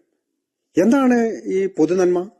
ആൽക്കഹോളിക്സ് അനോണിമസിന്റെ നന്മ, ആൽക്കഹോളിക്സ് അനോണിമസിന്റെ നന്മ, ഇതാണ് നമ്മുടെ ആദ്യത്തെ ലക്ഷ്യം. ആ ലക്ഷ്യത്തെ മുൻനിർത്തി ഞാൻ ഐക്യം സ്ഥാപിച്ചെടുക്കാൻ ശ്രമിച്ചാൽ ആ ഐക്യത്തെ ആശ്രയിച്ചാണ് എന്റെ വ്യക്തിപരമായിട്ടുള്ള മോചനം സാധ്യമാകുന്നതെന്ന് ഒരംഗം മനസ്സിലാക്കുന്നു. നമ്മളെല്ലാവരും ഐക്യത്തോടെ നിലനിൽക്കണം. നമ്മളെല്ലാവരും ഐക്യത്തോടെ നിലനിന്നില്ലെങ്കിൽ എന്താണ് സംഭവിക്കുക? എന്ന് പറയുന്ന അല്ലെങ്കിൽ ആൽക്കഹോളിക്സ് അനോണിമസ് എന്ന് പറയുന്ന മദ്യാസക്തരുടെ ജീവൻ രക്ഷിക്കാൻ പറ്റുന്ന, മരണത്തിൽ നിന്ന് തൊട്ടു മുമ്പിൽ പോലും അവന് മോചനം സാധ്യമാക്കുന്ന ഈ വലിയ ഫെലോഷിപ്പ് ഇല്ലാതാകും നമ്മൾ ഐക്യത്തോടെ നിന്നില്ലെങ്കിൽ. ഐക്യമില്ലെങ്കിൽ എയുടെ ഹൃദയസ്പന്ദനം നിലച്ചു പോകുമെന്നാണ് ബിൽ ഡബ്ല്യു എഴുതിയിരിക്കുന്നത്. എത്ര മനോഹരമായ വാക്കാണ്. ഐക്യമാണ് ആൽക്കഹോളിക്സ് അനോണിമസിന്റെ ഹാർട്ട്, ഹൃദയം. ആ ഐക്യമില്ലെങ്കിൽ നമ്മുടെ സ്പന്ദനം നിലച്ചു പോകും. നമ്മുടെ ഈ ലോകത്തിലെ ധമനികൾ ജീവദായകമായ ദൈവകൃപ കൂടുതലായി വഹിക്കുകയില്ല. നമുക്കുള്ള ദൈവത്തിന്റെ സമ്മാനം അലക്ഷ്യമായി ചെലവഴിക്കപ്പെടും. അപ്പോൾ നമ്മൾ ഒന്നിച്ചു നിന്നാൽ, ഒരു ഗ്രൂപ്പ് ഒന്നിച്ചു നിന്നാൽ, ഒരു ഇന്റർ ഗ്രൂപ്പ് ഒന്നിച്ചു നിന്നാൽ, ഒരു ഡിസ്ട്രിക്ട് കമ്മിറ്റി ഒന്നിച്ചിരുന്നാൽ, ഒരു റീജിയൻ ഒന്നിച്ചു നിന്നാൽ, ഒരു രാജ്യം ഒന്നിച്ചു നിന്നാൽ, അവിടെയുള്ള അംഗങ്ങൾ ഒന്നിച്ചു നിന്നാൽ നമ്മൾ ദൈവത്തിന്റെ സമ്മാനം വഹിച്ചുകൊണ്ട് മറ്റുള്ളവരിലേക്ക് സന്ദേശം എത്തിക്കാനും നമുക്ക് സാധിക്കും. നമ്മുടെ തന്നെ ജീവൻ നിലനിർത്താനും നമുക്ക് സാധിക്കും. ഇപ്പോൾ ചില അംഗങ്ങള് അവരുടെ മനസ്സിൽ ഒരു സംശയം തോന്നിയേക്കാം. അതായത് എയുടെ ഉള്ളിൽ എത്തപ്പെട്ട ഒരു വ്യക്തി, അയാൾക്ക് യാതൊരു സ്വാതന്ത്ര്യവും ഇല്ലേ? ഈ ഗ്രൂപ്പാണോ അയാളെ ഭരിക്കുന്നത്? ഈ ഗ്രൂപ്പ് അയാളെ വിഴുങ്ങിക്കളയുകയാണോ എന്ന് ചിന്തിച്ചേക്കാം. അവിടെയാണ് ഒന്നാം പാരമ്പര്യത്തില് ബിൽ ഡബ്ല്യു പറയുന്നത് ഇല്ല, നോ എന്ന വാക്കാണ് അദ്ദേഹം ഉപയോഗിക്കുന്നത്. വ്യക്തിഗത അംഗങ്ങൾക്ക് ആത്മാർത്ഥമായ സംരക്ഷണം വാരിക്കോരി നൽകുന്ന മറ്റൊരു കൂട്ടായ്മ ഈ ഭൂമിയിലുണ്ടെന്ന് ഞങ്ങൾ വിശ്വസിക്കുന്നില്ല. അദ്ദേഹം പറയുന്നത് ഓൾ ഓവർ ദ വേൾഡ്, ഈ ലോകത്ത് അല്ലെങ്കിൽ ഈ ഭൂമിയില് ഇങ്ങനെ വ്യക്തികൾക്ക് സംരക്ഷണം നൽകുന്ന, വാരിക്കോരി നൽകുന്ന മറ്റൊരു കൂട്ടായ്മയില്ല. എന്താണത്? അതിന് കാരണം, അങ്ങനെ പറയാനുള്ള കാരണം, ഒരു അംഗത്തിന് അദ്ദേഹത്തിന് താൻ ആഗ്രഹിക്കുന്ന പോലെ പ്രവർത്തിക്കാം, താൻ ആഗ്രഹിക്കുന്ന പോലെ സംസാരിക്കാം, താൻ ആഗ്രഹിക്കുന്ന പോലെ ചിന്തിക്കാം. ആ തരം വ്യക്തികളുടെ അവകാശത്തെ കൂടുതൽ അസൂയയോടെ സംരക്ഷിക്കുന്ന മറ്റൊരു പ്രസ്ഥാനവും ലോകത്തില്ല. തീർച്ചയായും ഇല്ല. എന്തെങ്കിലും ചെയ്യുന്നതിന് മറ്റൊരാളെ അല്ലെങ്കിൽ ഒരു അംഗത്തിനെ നിർബന്ധിക്കുന്നതിനോ ഒരു എയ്ക്കും കഴിയുകയില്ല. ഒരു അംഗത്തിനും മറ്റൊരാളെ നിർബന്ധിക്കാൻ കഴിയില്ല. ഒരു അംഗത്തിനും ആരെയും ശിക്ഷിക്കാൻ കഴിയുകയില്ല. ഒരു എയ്ക്കും അദ്ദേഹത്തെ പുറത്താക്കാൻ കഴിയില്ല. രോഗശമനത്തിലുള്ള നമ്മുടെ 12 പടികളും നിർദ്ദേശങ്ങളാണ്. നമുക്കറിയാം ആൽക്കഹോളിക്സ് അനോണിമസിന്റെ ഉള്ളിൽ വന്ന് കുറെ കാലങ്ങളൊക്കെ കഴിയുമ്പോൾ ഇത് നിർദ്ദേശങ്ങളല്ല, ഇത് ഞാൻ തീർച്ചയായും ചെയ്യേണ്ടതാണെന്നൊക്കെ പിന്നീട് മനസ്സിലാക്കുന്നുണ്ടെങ്കിലും തുടക്കം വരുന്ന ഒരാൾക്ക് അതൊരു നിർദ്ദേശങ്ങളാണ്. അത് 12 പാരമ്പര്യങ്ങളാകട്ടെ എയുടെ ഐക്യം ഉറപ്പാക്കുന്നതാണ്. അവിടെ ഒന്നും ഒരു അരുതുകൾ അല്ലെങ്കിൽ നിങ്ങൾ ഇങ്ങനെ ചെയ്യണം അല്ലെങ്കിൽ നിങ്ങൾ ചെയ്യരുത് എന്നുള്ള വാക്കൊന്നും ആൽക്കഹോളിക്സ് അനോണിമസ് ഉപയോഗിക്കുന്നില്ല. ആൽക്കഹോളിക്സ് അനോണിമസിൽ ആദ്യമായിട്ട് വരുന്ന ഒരു എ അംഗത്തിന്, അല്ലെങ്കിൽ ആൽക്കഹോളിക്സ് അനോണിമസിന്റെ ഉള്ളിലേക്ക് കടന്നു വരുന്ന എ അംഗത്തിന് ഇങ്ങനെ ഒരു തോന്നൽ വരാം. അതായത് നമുക്ക് എന്തും ചെയ്യാം, നമുക്ക് എന്തും പറയാം. അങ്ങനെ ഉള്ള ഒരു സംഘടനയാണോ ഇത്? അല്ലെങ്കിൽ അങ്ങനെയുള്ള ഒരു ഫെലോഷിപ്പാണോ ഇത്? ഈ സ്വാതന്ത്ര്യത്തെ എനിക്ക് എന്റെ ഇഷ്ടം പോലെ വിനിയോഗിക്കാൻ കഴിയുമോ? അല്ലെങ്കിൽ ഇത്തരം നമ്മൾ മുന്നേ കണ്ട പല സാഹചര്യങ്ങളിൽ നിന്ന് എയിലേക്ക് കടന്നു വരുന്ന ആളുകൾ എങ്ങനെയാണ് ഒന്നിച്ച് നിൽക്കുന്നത്? അതിന് കാരണം ആൽക്കഹോളിക്സ് അനോണിമസിന്റെ ഉള്ളിൽ വന്നു കഴിഞ്ഞപ്പോൾ അവർക്കൊരു കാര്യം മനസ്സിലാകും, ഇവിടെ ചില പ്രവൃത്തികൾ ചെയ്യണം, 12 പടികൾ എന്ന് പറയുന്ന ചില പ്രവൃത്തികൾ ചെയ്യണം. അങ്ങനെ അവർ തങ്ങളിൽ തന്നെ ഒരു അനുസരണം വളർത്തിയെടുക്കണം. അതാണ് നമ്മളെ ഐക്യത്തോടെ നിലനിർത്തുന്നത്. കാരണം എയിൽ എത്തിക്കഴിയുമ്പോ ആ അംഗത്തിന് മോചനം നേടുന്നതിനുള്ള തത്വങ്ങൾ അല്ലെങ്കിൽ റൂൾസ് 12 പടികൾ എന്നത് മനസ്സിലാകും. ആ തത്വങ്ങൾ അനുസരിച്ച് തന്റെ ജീവിതത്തിൽ പെരുമാറണമെന്ന് മനസ്സിലാകും. അയാളുടെ ജീവിതം സത്യത്തില് അത്തരം ആത്മീയ തത്വങ്ങളോട്, അല്ലെങ്കിൽ 12 പടികൾ എന്ന് പറയുന്ന ആത്മീയ തത്വങ്ങളോടുള്ള ഒരു അനുസരണയെ ആശ്രയിച്ചിരിക്കുന്നു എന്ന് അദ്ദേഹം മനസ്സിലാക്കുന്നു. ഇനി അയാൾ ഈ 12 പടികൾ സ്വീകരിക്കാൻ തയ്യാറായില്ലെങ്കിൽ, അല്ലെങ്കിൽ അങ്ങനെ ഒരു അനുസരണം തന്റെ ജീവിതത്തിൽ വളർത്തിയെടുക്കാൻ സാധിച്ചില്ല എങ്കിൽ അയാൾ പെട്ടെന്ന് തന്നെ ആൽക്കഹോളിക്സ് അനോണിമസിൽ നിന്ന് ദൂരെയാകും. അയാള് തന്റെ പിഴകൾ ഉറപ്പും പെട്ടെന്ന്, അല്ലെങ്കിൽ ക്ഷിപ്രവുമാണ്, ഉറപ്പും ക്ഷിപ്രവുമാണെന്ന് പറഞ്ഞാൽ പെട്ടെന്ന് കിട്ടും. അദ്ദേഹത്തിന് അധികം ദൂരം വ്യതിചലിച്ചാൽ അയാൾ രോഗിയാവുകയും മരിക്കുകയും ചെയ്യുന്നു. ആദ്യം അയാൾ മുന്നോട്ട് പോകുന്നു. എന്തുകൊണ്ടെന്നാൽ അയാൾ അങ്ങനെ ചെയ്യേണ്ടതുണ്ട്. പക്ഷേ പിന്നീട് താൻ യഥാർത്ഥത്തിൽ ജീവിക്കാൻ ആഗ്രഹിക്കുന്ന ഒരു ജീവിത രീതി അയാൾ കണ്ടെത്തുന്നു. കൂടാതെ വിതരണം ചെയ്യാത്തിടത്തോളം ഈ അമൂല്യമായ സമ്മാനം തനിക്ക് സംരക്ഷിക്കാനാവില്ലെന്ന് അയാൾ കണ്ടെത്തുന്നു. എയിൽ വരുന്ന എല്ലാ അംഗങ്ങളും അങ്ങനെ തന്നെയാണ്. തുടക്കത്തിൽ അയാൾ മീറ്റിംഗ് ഒക്കെ കൂടും, മീറ്റിംഗിൽ എന്തെങ്കിലുമൊക്കെ സംസാരിക്കും, അല്ലെങ്കിൽ മറ്റുള്ള ആളുകളുമായിട്ടൊക്കെ ചെറിയൊരു ബന്ധങ്ങളൊക്കെ വന്നതിന് ശേഷം അങ്ങനെ പോയി കഴിയുമ്പോൾ ഇടയിൽ വെച്ച് അയാൾക്ക് ഒരു കാര്യം മനസ്സിലാവും, എനിക്ക് ഒരു മാറിയ മനോഭാവം എനിക്ക് ഉണ്ടാക്കിയെടുക്കേണ്ടതുണ്ട്, ഒരു മാറിയ ജീവിത രീതി എനിക്ക് ഉണ്ടാക്കിയെടുക്കേണ്ടതുണ്ട്. അങ്ങനെ അയാൾ 12 പടികൾ എന്താണ്, അല്ലെങ്കിൽ അദ്ദേഹം ഒരു സ്പോൺസറെ കണ്ടെത്താൻ ശ്രമിക്കും. 12 പടികൾ എന്താണെന്ന് മനസ്സിലാക്കാൻ ശ്രമിക്കും. അങ്ങനെ അദ്ദേഹം തന്റെ ജീവിതത്തിൽ ചില മാറ്റങ്ങൾ ഉണ്ടാക്കുവാനായിട്ട് ശ്രമിക്കും. അങ്ങനെ ഒരു ജീവിത രീതി കണ്ടെത്തുക മാത്രമല്ല, താൻ കണ്ടെത്തിയ ജീവിത രീതി മറ്റൊരാൾക്ക് പകർന്നു കൊടുക്കുന്നില്ല എങ്കിൽ എനിക്ക് കിട്ടിയ ഈ അമൂല്യമായ സമ്മാനം, സുബോധാവസ്ഥ അല്ലെങ്കിൽ സോബറേറ്റി എന്ന് പറയുന്ന ഒരു അവസ്ഥ എന്റെ കയ്യിൽ സംരക്ഷിക്കാനാവില്ലെന്ന് അയാൾ മനസ്സിലാക്കുന്നു. ആ സമ്മാനം സംരക്ഷിക്കുന്നതിലേക്കായി അയാൾ ഈ സന്ദേശം മറ്റുള്ളവർക്ക് കൊടുക്കുവാനായി ശ്രമിക്കുന്നു. അല്ലെങ്കിൽ താൻ അതിജീവിക്കില്ല എന്ന് അയാൾ മനസ്സിലാക്കുന്നു. അങ്ങനെ അയാൾ 12ാം പടി പ്രവർത്തനങ്ങൾ നടത്തുന്നു, ഒരു ഗ്രൂപ്പിനെ സഹായിക്കുന്നു. അങ്ങനെ ഒരു ഗ്രൂപ്പിൽ പോകുമ്പോൾ അയാൾക്ക് മനസ്സിലാകും, ഒരു ഗ്രൂപ്പില്ല എങ്കിൽ എനിക്ക് എന്റെ വ്യക്തിപരമായ മോചനം സാധ്യമാകില്ല. ഭൂരിഭാഗം വ്യക്തികൾക്ക് ഈ അങ്ങനെ ഒരു മോചനം ലഭിക്കുന്നില്ല ഗ്രൂപ്പിനോട് ചേർന്ന് നിന്നില്ലെങ്കിൽ. അങ്ങനെ തന്റെ വ്യക്തി എന്ന് പറയുന്ന, അല്ലെങ്കിൽ വ്യക്തിഗതമായ ചില ത്യാഗങ്ങള് ഈ കൂട്ടായ്മയുടെ സംരക്ഷണത്തിനായി, അല്ലെങ്കിൽ ആൽക്കഹോളിക്സ് അനോണിമസ് എന്ന് പറയുന്ന കൂട്ടായ്മയുടെ സുരക്ഷിതത്വത്തിനായി അയാൾ ബലി കഴിക്കുന്നു. അങ്ങനെ ബലി കഴിക്കുന്നത് അത് ഒട്ടും വലുതല്ല. കാരണം എന്റെ സുബോധാവസ്ഥ അല്ലെങ്കിൽ സൊബറേറ്റി കീപ്പപ്പ് ചെയ്യണമെങ്കിൽ ഞാൻ അത് ബലി കഴിക്കേണ്ടിയിരിക്കുന്നു എന്ന് അയാൾ മനസ്സിലാക്കുകയും, ഞാൻ എന്ന് പറയുന്ന ആള് ഒരു വലിയ പൂർണ്ണതയുടെ ചെറിയ ഭാഗം എന്നാണ് 12:12 ബിൽ ഡബ്ല്യു വിവരിച്ചിരിക്കുന്നത്. Small part of a great whole എന്നാണ് നമ്മുടെ ഇംഗ്ലീഷ് 12:12 പറയുന്നത്. അതായത് വലിയ പൂർണ്ണതയുടെ ഒരു ചെറിയ ഭാഗം. ഞാനല്ല പൂർണ്ണത, ഞാൻ ഈ വലിയ പൂർണ്ണതയുടെ ഒരു ചെറിയ ഭാഗം മാത്രമാണ്.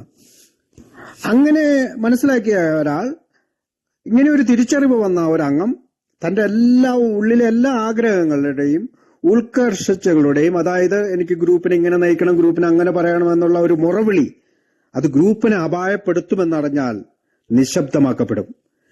അങ്ങനെ ഗ്രൂപ്പ് അതിജീവിക്കുവാൻ വേണ്ടിയിട്ടുള്ള വ്യക്തിഗതമായ ചില ബലികഴിക്കലുകൾ അയാൾ ചെയ്യും. അങ്ങനെ അതിജീവിച്ചില്ല എങ്കിൽ, അല്ലെങ്കിൽ ഗ്രൂപ്പ് അതിജീവിച്ചില്ല എങ്കിൽ ഞാൻ ജീവിക്കുകയില്ല, അല്ലെങ്കിൽ അതിജീവിക്കുകയില്ല, സുബോധാവസ്ഥയിൽ നിലനിൽക്കുകയില്ല എന്ന് മനസ്സിലാക്കി അങ്ങനെ അദ്ദേഹം ഗ്രൂപ്പിനായി അത് ബലി കഴിക്കാനായിട്ട് തയ്യാറാകുന്നു. അങ്ങനെ തുടക്കത്തില് തന്നെ ഒരംഗം ഈ ഗ്രൂപ്പുകളുമായിട്ട് എങ്ങനെ എനിക്ക് നന്നായി ജീവിച്ചു പോകാം, അല്ലെങ്കിൽ എങ്ങനെ അവരുമായിട്ട് ഒന്നിച്ചു പ്രവർത്തിക്കാൻ കഴിയും, അങ്ങനെയുള്ള ചില ചോദ്യങ്ങൾ സ്വയം ചോദിച്ചുകൊണ്ട് ചില കണ്ടെത്തലുകൾ കണ്ടെത്തും.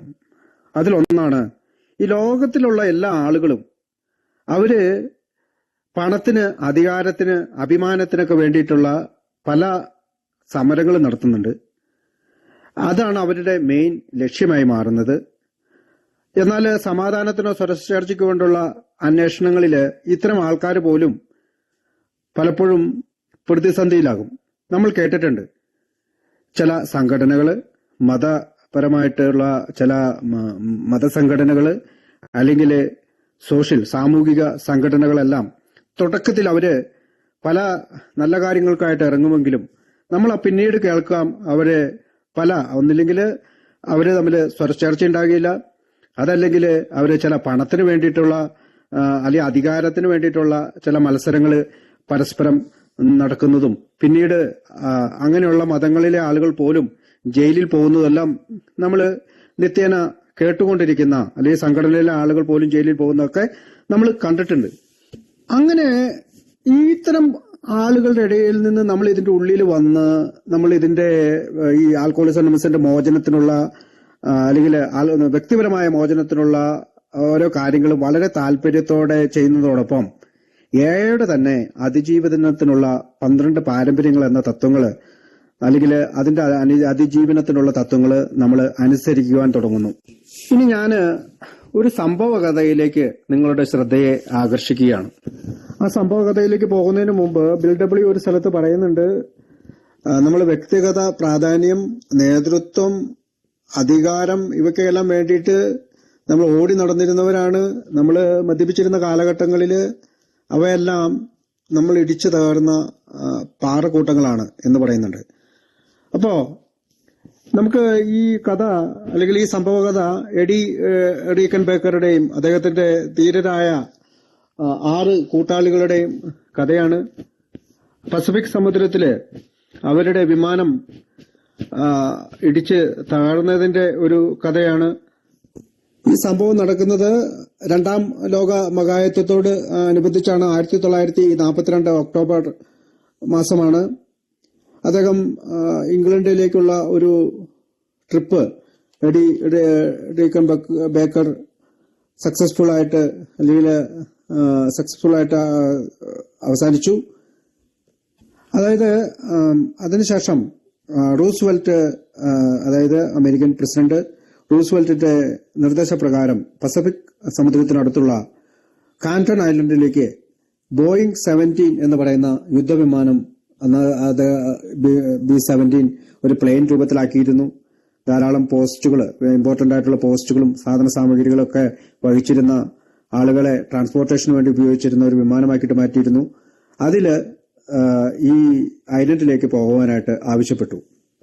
ഈ യാത്രയില് പൈലറ്റിന് അദ്ദേഹത്തിന്റെ ഈ ഐലൻഡിലേക്കുള്ള ശ്രദ്ധ നഷ്ടപ്പെട്ടു, അല്ലെങ്കിൽ അവിടെ ലാൻഡ് ചെയ്യാൻ പറ്റിയില്ല. അപ്പോൾ പ്ലെയിന് എവിടെയെങ്കിലും കൊണ്ട് ഇറക്കണം. കാരണം ഇത് ഫ്യൂവല് റണ്ണിങ് ഔട്ടായി.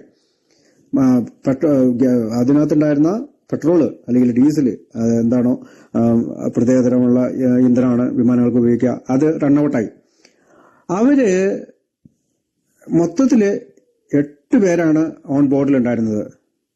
അതിനകത്ത് അവിടെ പസഫിക് സമുദ്രത്തിലെ ഇത് ക്രഷ് ചെയ്തപ്പോ അല്ലെങ്കിൽ ഇടിച്ചിറക്കിയപ്പോ ഒരാള് സീരിയസ്ലി ഇഞ്ചേർഡായി. അപ്പൊ ഇഞ്ചേർഡ് അല്ലാത്ത എല്ലാവരും ചേർന്ന് ഒരു ഫിഷിംഗ് കിറ്റ്, പിന്നെ ഒരു നമ്മളിങ്ങനെ കാറ്റുകൊണ്ട് എയറുകൊണ്ട് ഊതി വീർപ്പിക്കാവുന്ന 3 റാഫ്റ്റുകൾ എടുത്തുകൊണ്ട് വന്നു. പിന്നെ കുറച്ച് ഗണ്ണുണ്ടായിരുന്നു കയ്യില്. പിന്നെ അവർക്ക് വേണ്ടിയിട്ടുള്ള അത്യാവശ്യം സർവൈവലിനുള്ള അല്ലെങ്കിൽ ജീവിച്ചിരിക്കുന്നതിനുള്ള റേഷൻസ് എല്ലാം പെട്ടെന്ന് തന്നെ ഈ മുങ്ങിപ്പോകുന്ന പ്ലെയിനിൽ നിന്ന് അവരെ എടുത്ത് വഞ്ചി കെട്ടി. ആ വഞ്ചിയെ പറ്റി പറയുന്നത് അത് പെട്ടെന്ന് തന്നെ പ്ലെയിൻ ക്രഷ് ആകുമ്പോൾ തന്നെ ഇത് ഊതി തന്നെ വീർത്ത് പോകും എന്ന് തന്നെ വീർത്ത ഒരു വഞ്ചി പോലെയാകും. അപ്പൊ അവര് 7 പേരും അതിനകത്ത് കയറി. അവര് കയറിയ ഈ 3 ഈ നമുക്ക് കാറ്റുകൊണ്ട് നിറച്ച ചെറിയ കൊതുമ്പ് വെള്ളം അത് 3 ഒരു നിശ്ചിത അകലത്തില് പരസ്പരം കെട്ടിയിട്ടു. അവര് വെയിറ്റ് ചെയ്തു. ഏതെങ്കിലും പ്ലെയിനോ അടുത്തുകൂടെ ഏതെങ്കിലും കപ്പലോ ബോട്ടോ ഒക്കെ പോകുന്നൊക്കെ അവർ വെയിറ്റ് ചെയ്തു. ഏകദേശം 22 ദിവസങ്ങളിലാണ് അവര് അവിടെ സർവൈവ് ചെയ്തത്. ഈ സർവൈവലിന്റെ അല്ലെങ്കിൽ ഈ അതിജീവനത്തിന്റെ കഥയാണ് ആൽക്കഹോളിക്സ് അനോണിമസിലേക്ക് കടന്നു വരുന്ന ഒരംഗത്തിനോട് ആൽക്കഹോളിക്സ് അനോണിമസ് പറയുന്നത്. കഷ്ടപ്പാടിന്റെയും ദുരിതത്തിന്റെയും രോഗത്തിന്റെയും തകർച്ചയുടെയും കാലഘട്ടത്തിൽ നിന്ന് ഇതാ നീ ഞങ്ങളുടെ ഉള്ളിലേക്ക് കടന്നു വന്നിരിക്കുന്നു. ഇവിടെ നീ ഐക്യം നിലനിർത്തണം, അല്ലെങ്കിൽ ഓരോരുത്തരും മരിക്കും. കാരണം ഈ 6 പേര് അല്ലെങ്കിൽ എഡി ഡീക്കമ്പർക്ക് അടക്കം 7 പേരുണ്ട്. ആ 7 പേര് ഈ ചെറിയ വള്ളത്തേൽ അങ്ങോട്ടും ഇങ്ങോട്ടും മാറി, ഒരു വള്ളത്തേല് മാക്സിമം 2 പേർക്ക് ഇരിക്കാവുള്ളൂ. അപ്പൊ ഒരാൾ എപ്പോഴും പുറത്ത് നിൽക്കണം. അപ്പൊ അയാൾ കുറച്ചു നേരം നീന്തും, എന്നിട്ട് വീണ്ടും വള്ളത്തിൽ കയറിയിരിക്കും. അപ്പൊ മറ്റേ ആൾ നീന്തും, കുറച്ചു നേരം വള്ളത്തിൽ കയറിയിരിക്കും. പിന്നെ അവരുടെ സർവൈവലിന്റെ കഥ ഞാനൊന്ന് പറയാൻ ആഗ്രഹിക്കുകയാണ്. കാരണം നമ്മൾക്ക് ആൽക്കഹോളിക്സ് അനോണിമസിൽ ഉള്ളിൽ വരുമ്പോ ഇത് കേട്ടാലാണ് നമ്മൾ എന്തുമാത്രം ഐക്യത്തിന് നിലനിർത്തണമെന്ന് നമുക്ക് ചിന്തിക്കാൻ കഴിയുള്ളൂ. ഒരു ഓറഞ്ച് 24 മണിക്കൂർ നേരത്തേക്ക് അവർ ഓരോ ഓറഞ്ച് കഴിച്ച് ജീവിച്ച് പരസ്പരം ഷെയർ ചെയ്തു. കുറച്ച് വെള്ളം മാത്രമേ ഉണ്ടായിരുന്നുള്ളൂ. ആ വെള്ളം പരസ്പരം അവർ ഷെയർ ചെയ്തു ഒരു ദിവസം. പിന്നീട് അവർക്ക് ഒരു മഴ പെയ്തപ്പോ അവർ ആ വള്ളത്തേല് കുറച്ച് വെള്ളം കിട്ടി. ആ വെള്ളം കുടിച്ച് ജീവിച്ചു. ഒരിക്കല് ഒരു ദിവസം ഈ അദ്ദേഹത്തിന്റെ തൊപ്പിയുടെ അടുത്തൊരു കടൽക്കാക്ക വന്നിരുന്നു. ആ കടൽക്കയുടെ തൂലുകളെല്ലാം പറിച്ച് കളഞ്ഞിട്ട് അവർ ഇറച്ചി മാത്രം കഴിച്ചു. ബാക്കി അതിനകത്തുള്ള ഒരു വേസ്റ്റ് ഇട്ട് ചൂണ്ടയിട്ടിട്ട് നമ്മുടെ അയിലയൊക്കെ പോലെയുള്ള ഒരു മീനെ കിട്ടി. അത് പച്ചയ്ക്ക് തിന്നു. പിന്നീട് ദിവസങ്ങൾ കഴിയും തോറും അവര് തമ്മില് വാക്കുതർക്കം വരാൻ തുടങ്ങി. കാരണം അവരുടെ പ്രതീക്ഷകൾ നഷ്ടപ്പെട്ടിരിക്കുന്നു. പ്ലെയിനുകളൊന്നും കാണുന്നില്ല, അടുത്ത ഷിപ്പുകളൊന്നുമില്ല. അവർ പല കാര്യങ്ങള് ചെയ്യുന്നുണ്ട്. ചില ടൗലുകളെല്ലാം അവിടെ ഇവിടെയൊക്കെ അവരുടെ ഹാൻഡ് കർച്ചിപ്സുകളൊക്കെ കടലിൽ ഇങ്ങനെ നിരത്തിയിടുന്നൊക്കെ ഉണ്ട്. ആരെങ്കിലും അത് കണ്ടിട്ടെങ്കിലും വരട്ടെ എന്നൊക്കെ. അപ്പോ സെർച്ചിങ് തുടരുന്നുണ്ട്. 2 ആഴ്ച തുടർച്ചയായിട്ടുള്ള നേവി ആണെങ്കിലും എല്ലാം സെർച്ചിങ് തുടരുന്നു. പക്ഷെ ഇവരെ കാണുന്നില്ല. അവർ അപ്പോൾ മുതൽ തർക്കിക്കാൻ തുടങ്ങി. ഒരു വള്ളം കൊണ്ട് ഞാൻ നോർത്തിലേക്ക് പോവാണെന്ന് പറഞ്ഞു, മറ്റൊരാൾ പറഞ്ഞു ഞാൻ സൗത്തിലേക്കാണ് പോകുന്നത് എന്ന് പറഞ്ഞു. പക്ഷേ എഡി ഡീക്കൻബർഗ് എന്ന് പറയുന്ന ആ വൈമാനികന്റെ ലീഡർഷിപ്പ് അവരെ ഒന്നിച്ചു നിർത്തി. അയാൾ പല തമാശകൾ പറഞ്ഞു. അവരെ ഒന്നിച്ചു നിർത്താനുള്ള ചില ധാർമ്മികമായിട്ടുള്ള ഐഡിയകൾ പറഞ്ഞു കൊടുത്തു. ഇങ്ങനെ നിൽക്കുമ്പോ ഇയാള് ഈ ചൂണ്ടയിട്ടത് അദ്ദേഹത്തിന്റെ തുഴ ഉപയോഗിച്ചു. ഈ തുഴയൊക്കെ ഒരു ഷാർക്ക് കടിച്ചുകൊണ്ട് പോകുന്നുണ്ട്. മാത്രമല്ല രാത്രിയും പകലും ഈ തുടർച്ചയായിട്ടുള്ള ഈ അന്തരീക്ഷത്തിലെ ചേഞ്ച്, അല്ലെങ്കിൽ മഴ രാത്രിയുണ്ട്, വെയില് പകലുണ്ട്, അത് മുഴുവൻ ഇവരുടെ തൊലി ഉരിഞ്ഞു കളയാനൊക്കെ തുടങ്ങി. അവർ പലരും ഡീഹൈഡ്രേഷനായി. ഒരു ഫ്ലൈറ്റ് ആകാശത്തവിടെ പോകുന്നത് കണ്ടു. അവർ ഷർട്ട് ഊരി കാണിച്ചു. പക്ഷെ അപ്പോഴൊന്നും അവരെ ഒന്നും രക്ഷിക്കാനായിട്ട് അത് സാധിച്ചില്ല. ഇതിനിടയിൽ കൂടുതൽ സിവിയറായിട്ട് പരിക്കേറ്റ ആള് മരിച്ചു. അയാളെ ആ കടലിൽ തന്നെ അവര് എറിഞ്ഞു കളഞ്ഞു. മറ്റൊരാള് നിങ്ങൾക്ക് വേണ്ടി, ഈ സർവൈവലിന് വേണ്ടി ഞാൻ മരിക്കാം എന്ന് പറയുന്നുണ്ട്. കാരണം നിങ്ങൾക്ക് ഒരാൾ പോയി കഴിഞ്ഞാൽ നിങ്ങൾക്ക് എല്ലാവർക്കും വള്ളത്തിൽ കയറിയിരിക്കാം, അതുകൊണ്ട് ഞാൻ മരിക്കാം എന്ന് പറയുന്നുണ്ട്. അപ്പോൾ അയാൾ സ്വയം ആത്മഹത്യ ചെയ്യാൻ പോലും തയ്യാറായി എന്നുള്ളതാണ്. മറ്റുള്ളവരെ രക്ഷിക്കാൻ വേണ്ടിയിട്ട് അയാൾ സ്വയം ആത്മഹത്യ ചെയ്യാൻ ശ്രമിക്കുന്നുണ്ട്. പക്ഷേ എഡി പറയുന്നുണ്ട്, വേണ്ട, നമ്മൾ ഇങ്ങനെ നിൽക്കണം, ഒന്നിച്ച് നിന്ന് കഴിഞ്ഞാൽ നമുക്ക് എപ്പോഴെങ്കിലും ആരെങ്കിലും നമ്മളെ രക്ഷിക്കും എന്ന് പറഞ്ഞു. കൂടാതെ ഇതിനകത്ത് പ്രധാനമായിട്ടുള്ളൊരു സംഗതി എന്ന് വെച്ചാല് അവരുടെ ആശയങ്ങൾ ഒരു മിസ്മാച്ചായി. കാരണം അവരുടെ ബ്രെയിന് വർക്കൗട്ട് ചെയ്യുന്നത് സ്റ്റോപ്പായി. കാരണം നിരന്തരമായിട്ടുള്ള ഈ അന്തരീക്ഷത്തിൽ ഉണ്ടാകുന്ന ചൂടും തണുപ്പും ക്ലൈമറ്റ് ചേഞ്ചുകളും, തൊലി പോകാൻ തുടങ്ങി എന്ന് പറയുന്ന, ഭക്ഷണം കിട്ടുന്നില്ല, വിശക്കുന്നുണ്ട് അവർക്ക്. അത്രമാത്രം ഒരു അവസ്ഥയിൽ നിന്നാണ് എഡി റീക്കൻബക്കർ അവരെ ഒരു സർവൈവൽ, അവരുടെ സർവൈവലിന് വേണ്ടി കുറെ കാര്യങ്ങൾ ചെയ്യുന്നത്. നേവി അന്വേഷണം നിർത്തി, 2 ആഴ്ച കൊണ്ട് അവർ അന്വേഷണം നിർത്തി. പക്ഷെ എഡി റീക്കൻബക്കറുടെ ഭാര്യ പറഞ്ഞു, നിങ്ങൾ അന്വേഷണം തുടരണം, കാരണം അദ്ദേഹം ഒരിക്കലും മരിക്കുകയില്ല, അദ്ദേഹം എങ്ങനെയെങ്കിലും ജീവിച്ചിരിക്കുന്നതിനുള്ള നടപടികൾ ഉണ്ടായിരിക്കും എന്ന് പറയുന്നുണ്ട്. ഏതായാലും ആ ഫ്ലൈറ്റ് അവരന്വേഷണം തുടങ്ങുകയും അടുത്ത ഒരു കപ്പലിൽ ഇവരെ കണ്ടെത്തുകയും സർവൈവൽ ചെയ്യുന്ന കഥ നമ്മൾ വിക്കിപീഡിയയിലെല്ലാം കിടക്കുന്നുണ്ട്. ആർക്കെങ്കിലും അത് ആവശ്യമുണ്ടെങ്കിൽ എഡി റീക്കൻബക്കർ എന്ന് അടിച്ചു കൊടുത്തു കഴിഞ്ഞാൽ അത് life and accomplishment of captain Eddie Rickenbacker എന്ന് പറയുന്ന ഒരു ആർട്ടിക്കിളൊക്കെ അതിൽ കിടക്കുന്നുണ്ട്. നമുക്കത് വായിച്ച് മനസ്സിലാക്കുന്നത് നല്ലതാണ്. നോക്കൂ, തന്റെ ജീവൻ പോകുന്ന നിമിഷത്തിൽ പോലും മറ്റുള്ളവർക്ക് വേണ്ടിയിട്ട് മരിക്കാൻ തയ്യാറായ ഒരാൾ, വിശക്കുന്ന അവസ്ഥയിൽ ഒരു ഓറഞ്ച്, നമുക്കറിയാം ഒരു ഓറഞ്ചിൽ 5-8 കഷ്ണമുണ്ട്, ആ ഒരു ഓറഞ്ച് കൊണ്ട് 24 മണിക്കൂർ സർവൈവ് ചെയ്ത ആളുകൾ, വെള്ളം മാത്രം കുടിച്ച് ഒരു ദിവസം ജീവിച്ച ആളുകൾ, പച്ച ഇറച്ചി തിരിച്ചുകൊണ്ട് ജീവിച്ച ആളുകൾ, ഈ ഇത്തരം ആളുകളുടെ ആശയമാണ് BW നമുക്ക് വേണ്ടിയിട്ട് പറഞ്ഞിട്ട് അദ്ദേഹം ഒരു വാക്ക് പറയുന്നുണ്ട്: വെള്ളത്തിനോ റൊട്ടിക്കോ വേണ്ടി ആരും സ്വാർത്ഥരാകരുത്. നമ്മൾ നമ്മുടെ മറ്റുള്ളവരെ ഓരോരുത്തരെയും പരിഗണിക്കേണ്ടത് ആവശ്യമാണ്. അവരുടെ വിശ്വാസത്താൽ അവർ അവരുടെ യഥാർത്ഥ ശക്തി കണ്ടെത്തട്ടെ. തങ്ങളുടെ ദുർബലമായ വഞ്ചിയുടെ എല്ലാ കുറവുകളെയും, അനിശ്ചിതത്വത്തിന്റെയും വേദനയുടെയും ഭയത്തിന്റെയും നിരാശയുടെയും പിന്നെ ഒരാളുടെ മരണത്തിന്റെ പോലും എല്ലാ പരീക്ഷണങ്ങളെയും അതിജീവിക്കാത്തക്ക അളവിൽ അവരത് കണ്ടെത്തി. ഈ റീക്കൻബക്കറുടെയും ആളുകളെയും പറ്റി പറയുന്നത്, അവരുടെ ദുർബലമായ വഞ്ചി, എല്ലാ കുറവുകളുള്ള വഞ്ചിയാണ്, അനിശ്ചിതത്വത്തിലുള്ള വഞ്ചിയാണ്. അവർക്കെന്ന് അവിടുന്ന് രക്ഷപ്പെടാൻ കഴിയുമെന്ന് അറിയില്ല. വേദനയുണ്ട്, കാരണം ഈ പറയുന്ന ഫ്ലൈറ്റ് ഇടിച്ചിറങ്ങുമ്പോഴുണ്ടാകുന്ന ശരീരത്തിൽ ഒരുപാട് മുറിവുകൾ പറ്റിയിട്ടുണ്ട്. അതിന്റെ വേദനയുണ്ട്, ഭയമുണ്ട്, നിരാശയുണ്ട്, പിന്നെ ഒരാള് മരിച്ചും പോയി. ഈ സംഗതിയുടെ എല്ലാം ഇടയിൽ നിന്നുകൊണ്ട് അവർ അതിജീവിച്ചിരിക്കുന്നു.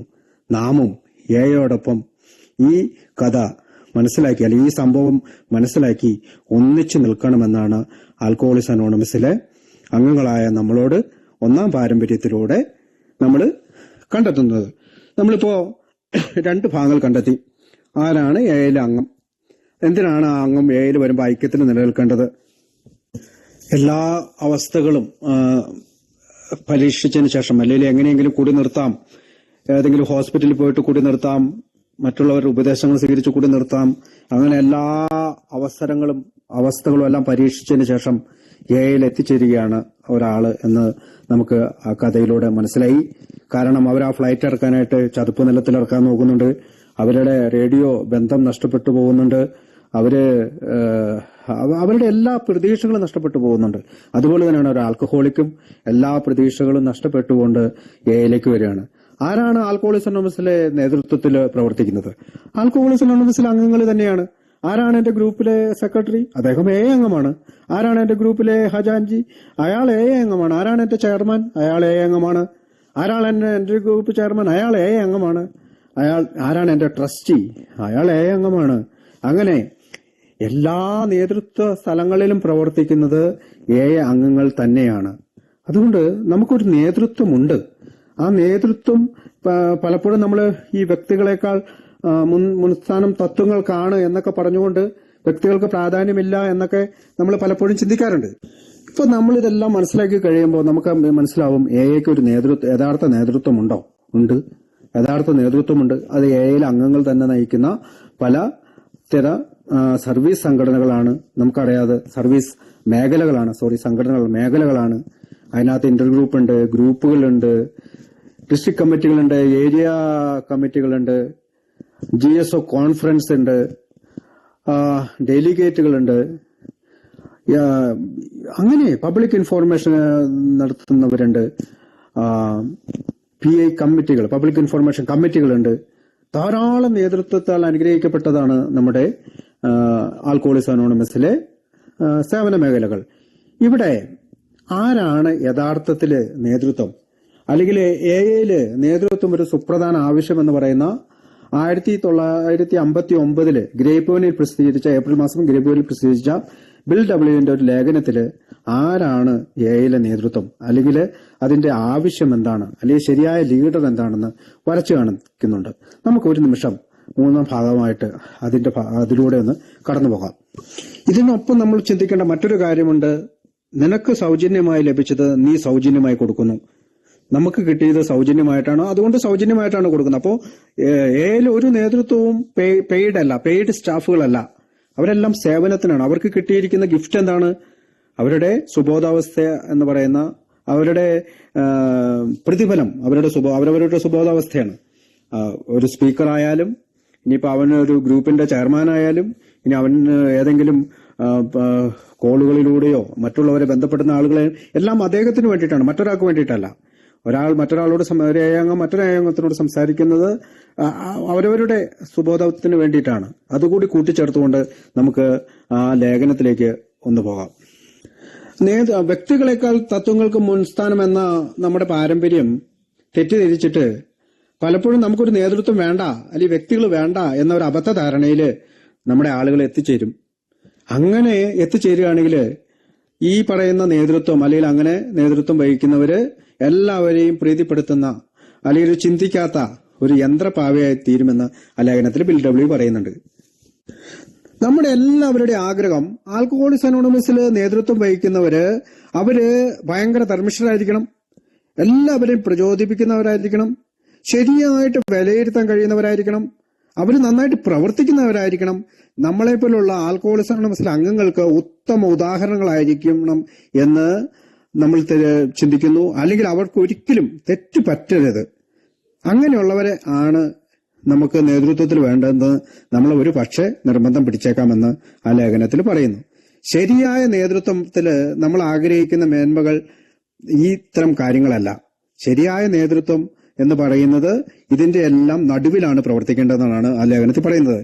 എയില് ഒരു നേതൃത്വവും വ്യക്തിയല്ലാതില്ല, എല്ലാവരും വ്യക്തികൾ തന്നെയാണ്. അവരെല്ലാ വ്യക്തികളും, നേതൃത്വത്തിലുള്ള എല്ലാ വ്യക്തികളും തികഞ്ഞവരുമല്ല.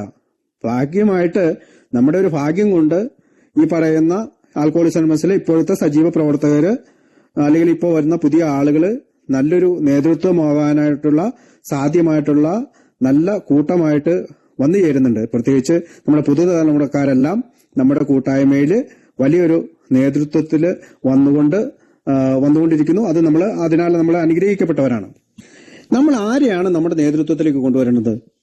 ഏൽപ്പിച്ച നമ്മുടെ സേവനങ്ങള് നന്നായി കൈകാര്യം ചെയ്യാൻ കഴിവുള്ള, നല്ല അർപ്പണ മനോഭാവമുള്ള, സ്ഥിരതയുള്ള, അല്ലെങ്കിൽ സുബോധത്തിൽ സ്ഥിരതയുള്ള, ദീർഘവീക്ഷണമുള്ള, അല്ലെങ്കിൽ പ്രത്യേക കഴിവുള്ളവരുമായിട്ടുള്ള ധാരാളം ആളുകൾ നമ്മുടെ ഇടയിലുണ്ട്. അവരെല്ലാം നേതൃത്വത്തിലേക്ക് കൊണ്ടുവരണം. നമ്മുടെ സേവന ഘടകങ്ങൾക്കായി അവരെല്ലാം ഉത്തരവാദിത്വം ഏൽപ്പിച്ചു കൊടുക്കണം. നമ്മൾ ആദ്യമേ കണ്ടു, നമ്മുടെ നേതാക്കന്മാര് നമ്മളെ നയിക്കുന്നത് ചില ഉത്തരവുകളുകൊണ്ടോ കൽപ്പനകളുകൊണ്ടോ എന്നല്ല, പക്ഷെ അവരവരുടെ ജീവിതം കൊണ്ട്, ഉദാഹരണങ്ങൾ കൊണ്ടാണ് ഇവിടെ നമ്മുടെ നേതാക്കന്മാരെ നമ്മളെ നയിക്കുന്നത്. നമ്മൾ അവരോട് പറയുന്നത്, ഞങ്ങളെ ഭരിക്കുകയൊന്നും വേണ്ട, നിങ്ങൾ ഞങ്ങളെ വേണ്ടിയിട്ട് പ്രവർത്തിച്ചാൽ മതി എന്നാണ്. അപ്പോൾ എയിലെ ഒരു നേതാവ് വ്യക്തിപരമായിട്ട് ഈ തത്വങ്ങളുടെ, അല്ലെങ്കിൽ പദ്ധതികളുടെ, അല്ലെങ്കിൽ നയങ്ങളുടെ എല്ലാം നന്നായി ഫലപ്രദമായിട്ട് സമർപ്പിച്ചുകൊണ്ട് നല്ല നടപടികളാക്കി മാറ്റാൻ കഴിവുള്ളവനാണ് നമ്മൾ നേതാക്കന്മാരായിട്ട് കാണുന്നത്. നമ്മളില് ബാക്കിയുള്ള, അല്ലെങ്കിൽ നമ്മുടെ നേതൃത്വത്തിൽ ഇല്ലാത്ത ബാക്കിയുള്ളവരെല്ലാവരും അദ്ദേഹത്തിന്റെ ജോലിയിൽ സഹായിക്കാനും അദ്ദേഹത്തെ പിന്താങ്ങാനും താല്പര്യമുള്ളവരായി തീരണം. ഒരു നേതാവ് നമ്മുടെ മേല് ആധിപത്യം സ്ഥാപിക്കാൻ ശ്രമിക്കുമ്പോൾ നാം അതിനെ എതിർക്കണം, അല്ലെങ്കിൽ നമ്മൾ എതിർക്കുന്നു. പക്ഷേ അയാൾ വളരെ വിനീതനായി തന്റെ വിവേചന ശക്തി ഒക്കെ ഉപയോഗിച്ച് പെരുമാറുമ്പോൾ നമ്മൾ അയാളെ സപ്പോർട്ട് ചെയ്യുന്നു. അയാൾ എന്നാൽ ആജ്ഞാനുവർത്തിയായിട്ടാണ് പ്രവർത്തിക്കുന്നതെങ്കിൽ ബില്ല് പറയുന്നത് അയാൾ ഒരു നേതാവല്ല എന്നാണ്. ഇനി നല്ലൊരു നേതാവ് കൂട്ടായ്മയുടെ ഉന്നമനത്തിന്, അല്ലെങ്കിൽ ആൽക്കഹോളിക്സ് അനോണിമസിന്റെ ഉന്നമനത്തിനും സേവനത്തിനും ആവശ്യമായ പല പദ്ധതികളും ആശയങ്ങൾക്ക് തുടക്കമിടും. ആ ആശയങ്ങളൊക്കെ വരുന്നതിന് മുമ്പ് ഒരു പദ്ധതി അല്ലെങ്കിൽ ഒരു ആശയം ആരിൽ നിന്ന് വന്നാലും നല്ല നേതൃത്വം അത് സ്വീകരിക്കും. എന്നിട്ട് ഈ പഴയ ആശയത്തെ കളയും, അല്ലെങ്കിൽ ആ പദ്ധതി ഉപേക്ഷിക്കും. കാരണം അതിന് മെച്ചമായ ഒരാൾ അത് കണ്ടെത്തി കഴിഞ്ഞു. അത് ചിലപ്പോൾ ഒരു പുതിയ ആളായിരിക്കും നമ്മളോട് പറയുന്നത്. അതിന്റെ അങ്ങനെ ആ ആശയമോ പദ്ധതിയോ തരുന്ന ആളുടെ ഒരു അംഗീകാരമൊക്കെ നമ്മൾ കൊടുക്കും. നമ്മൾ പ്രത്യേകിച്ച് പതക്കങ്ങളൊന്നുമല്ല കൊടുക്കുന്നത്. അങ്ങനെ ആശയം വന്നതിന് നമ്മൾ നന്ദിയൊക്കെ നമ്മുടെ നേതൃത്വം പറയും. നല്ല നേതൃത്വം ഒരിക്കലും മറ്റുള്ളവരാണ് കാരണമെന്ന് പറഞ്ഞ് പഴിചാരുകയില്ല. നമുക്ക് ആവശ്യമുള്ള പിന്തുണയൊക്കെ കിട്ടുമെന്ന് ഉറപ്പായാൽ അവർ സ്വതന്ത്രമായിട്ട് തീരുമാനങ്ങൾ എടുക്കുകയും അവയെ നമ്മളുടെ നിർവചിക്കപ്പെട്ട അധികാരപരിധി ഇത് ഉത്തരവാദിത്വത്തിലും പ്രക്തമാണെന്ന് ഉറപ്പാക്കിയ ശേഷം പ്രാവർത്തികമാക്കുകയും ചെയ്യുന്നു. അതായത് നമ്മളുടെ ഒരു അധികാരപരിധി, ഒരു ഏരിയ കമ്മിറ്റി ചെയർമാൻ ഒരു അധികാരപരിധിയുണ്ട്, ഒരു ഇന്റർഗ്രൂപ്പ് ചെയർമാൻ ഒരു അധികാരപരിധിയുണ്ട്, ഒരു ഗ്രൂപ്പ് സെക്രട്ടറിക്ക് അവരുടേതായ ഒരു അധികാരപരിധിയുണ്ട്, ഡെലിഗേറ്റിന് ഒരു അധികാരപരിധിയുണ്ട്. നമുക്കറിയാം 2-3 ജില്ലകളൊക്കെ ചേർന്നാണ് ഒരു ഡെലിഗേറ്റിന്, അവിടെയാണ് അദ്ദേഹം നേതൃത്വം കൊടുക്കുന്നത്. അപ്പൊ ഇതിന്റെ പരിധികളൊക്കെ അവരൊരു ഉത്തരവാദിത്വം ഏറ്റെടുക്കുമ്പോൾ എത്രമാത്രം ഉണ്ടെന്ന് അവർക്ക് അറിയാതിരിക്കും. അല്ലെങ്കിൽ അവര് മറ്റുള്ളവരോട് ചോദിച്ച് മനസ്സിലാക്കിയിട്ട് ആ പരിധിയിലും ഉത്തരവാദിത്വത്തിലും പെട്ടതാണെന്ന് ഉറപ്പാക്കിയ ശേഷം പ്രവർത്തികമാക്കുകയും ചെയ്യുന്നു.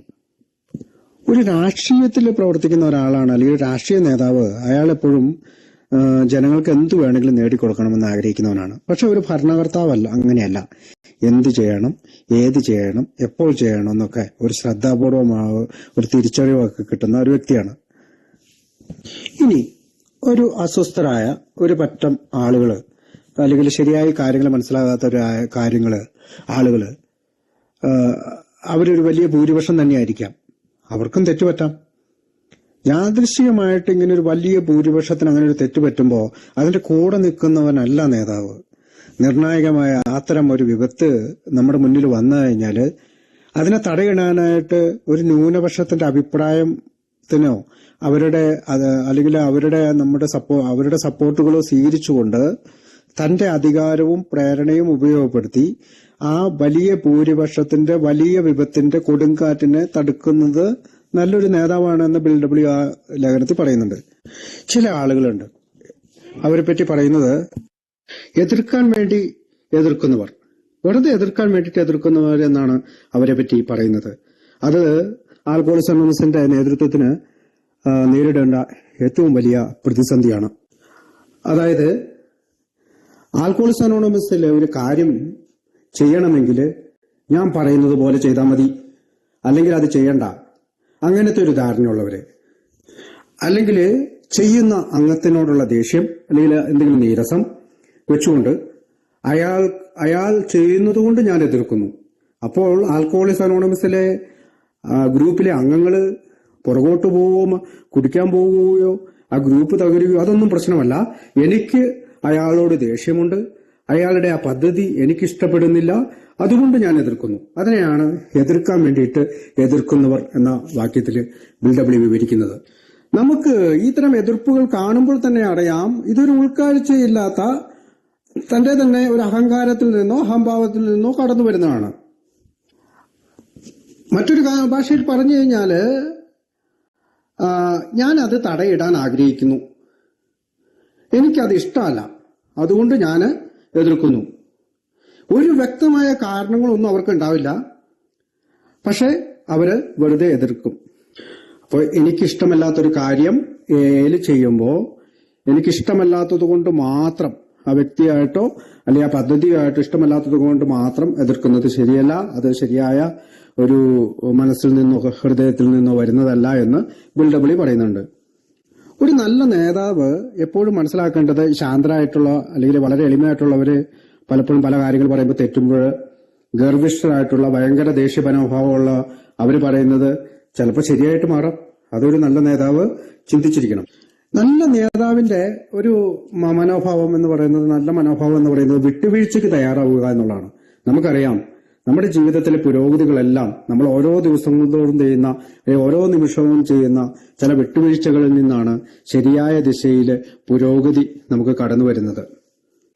ഒന്നെങ്കിൽ ഞാൻ വലിയവൻ, അല്ലെങ്കിൽ ഞാൻ ഒന്നുമില്ലാത്ത ചെറിയവൻ, അല്ലെങ്കിൽ ഒന്നുമില്ലാത്തവൻ എന്ന് ചിന്തിക്കുന്ന ഒരു മധ്യാസക്തന് വിട്ടുവീഴ്ച എന്ന് പറയുന്നത്, അങ്ങനെ തയ്യാറാക്കാവുന്ന അല്ലെങ്കിൽ വിട്ടുവീഴ്ചയ്ക്ക് തയ്യാറാവുന്ന മനസ്സ് എന്നുള്ളത് ഒരിക്കലും സ്വീകരിക്കാൻ കഴിയില്ലാത്ത മനോഭാവമാണ്. പക്ഷെ നല്ലൊരു നേതാവ് എന്ന് പറയുമ്പോൾ ഈ വിട്ടുവീഴ്ചയ്ക്ക് തയ്യാറാകണം.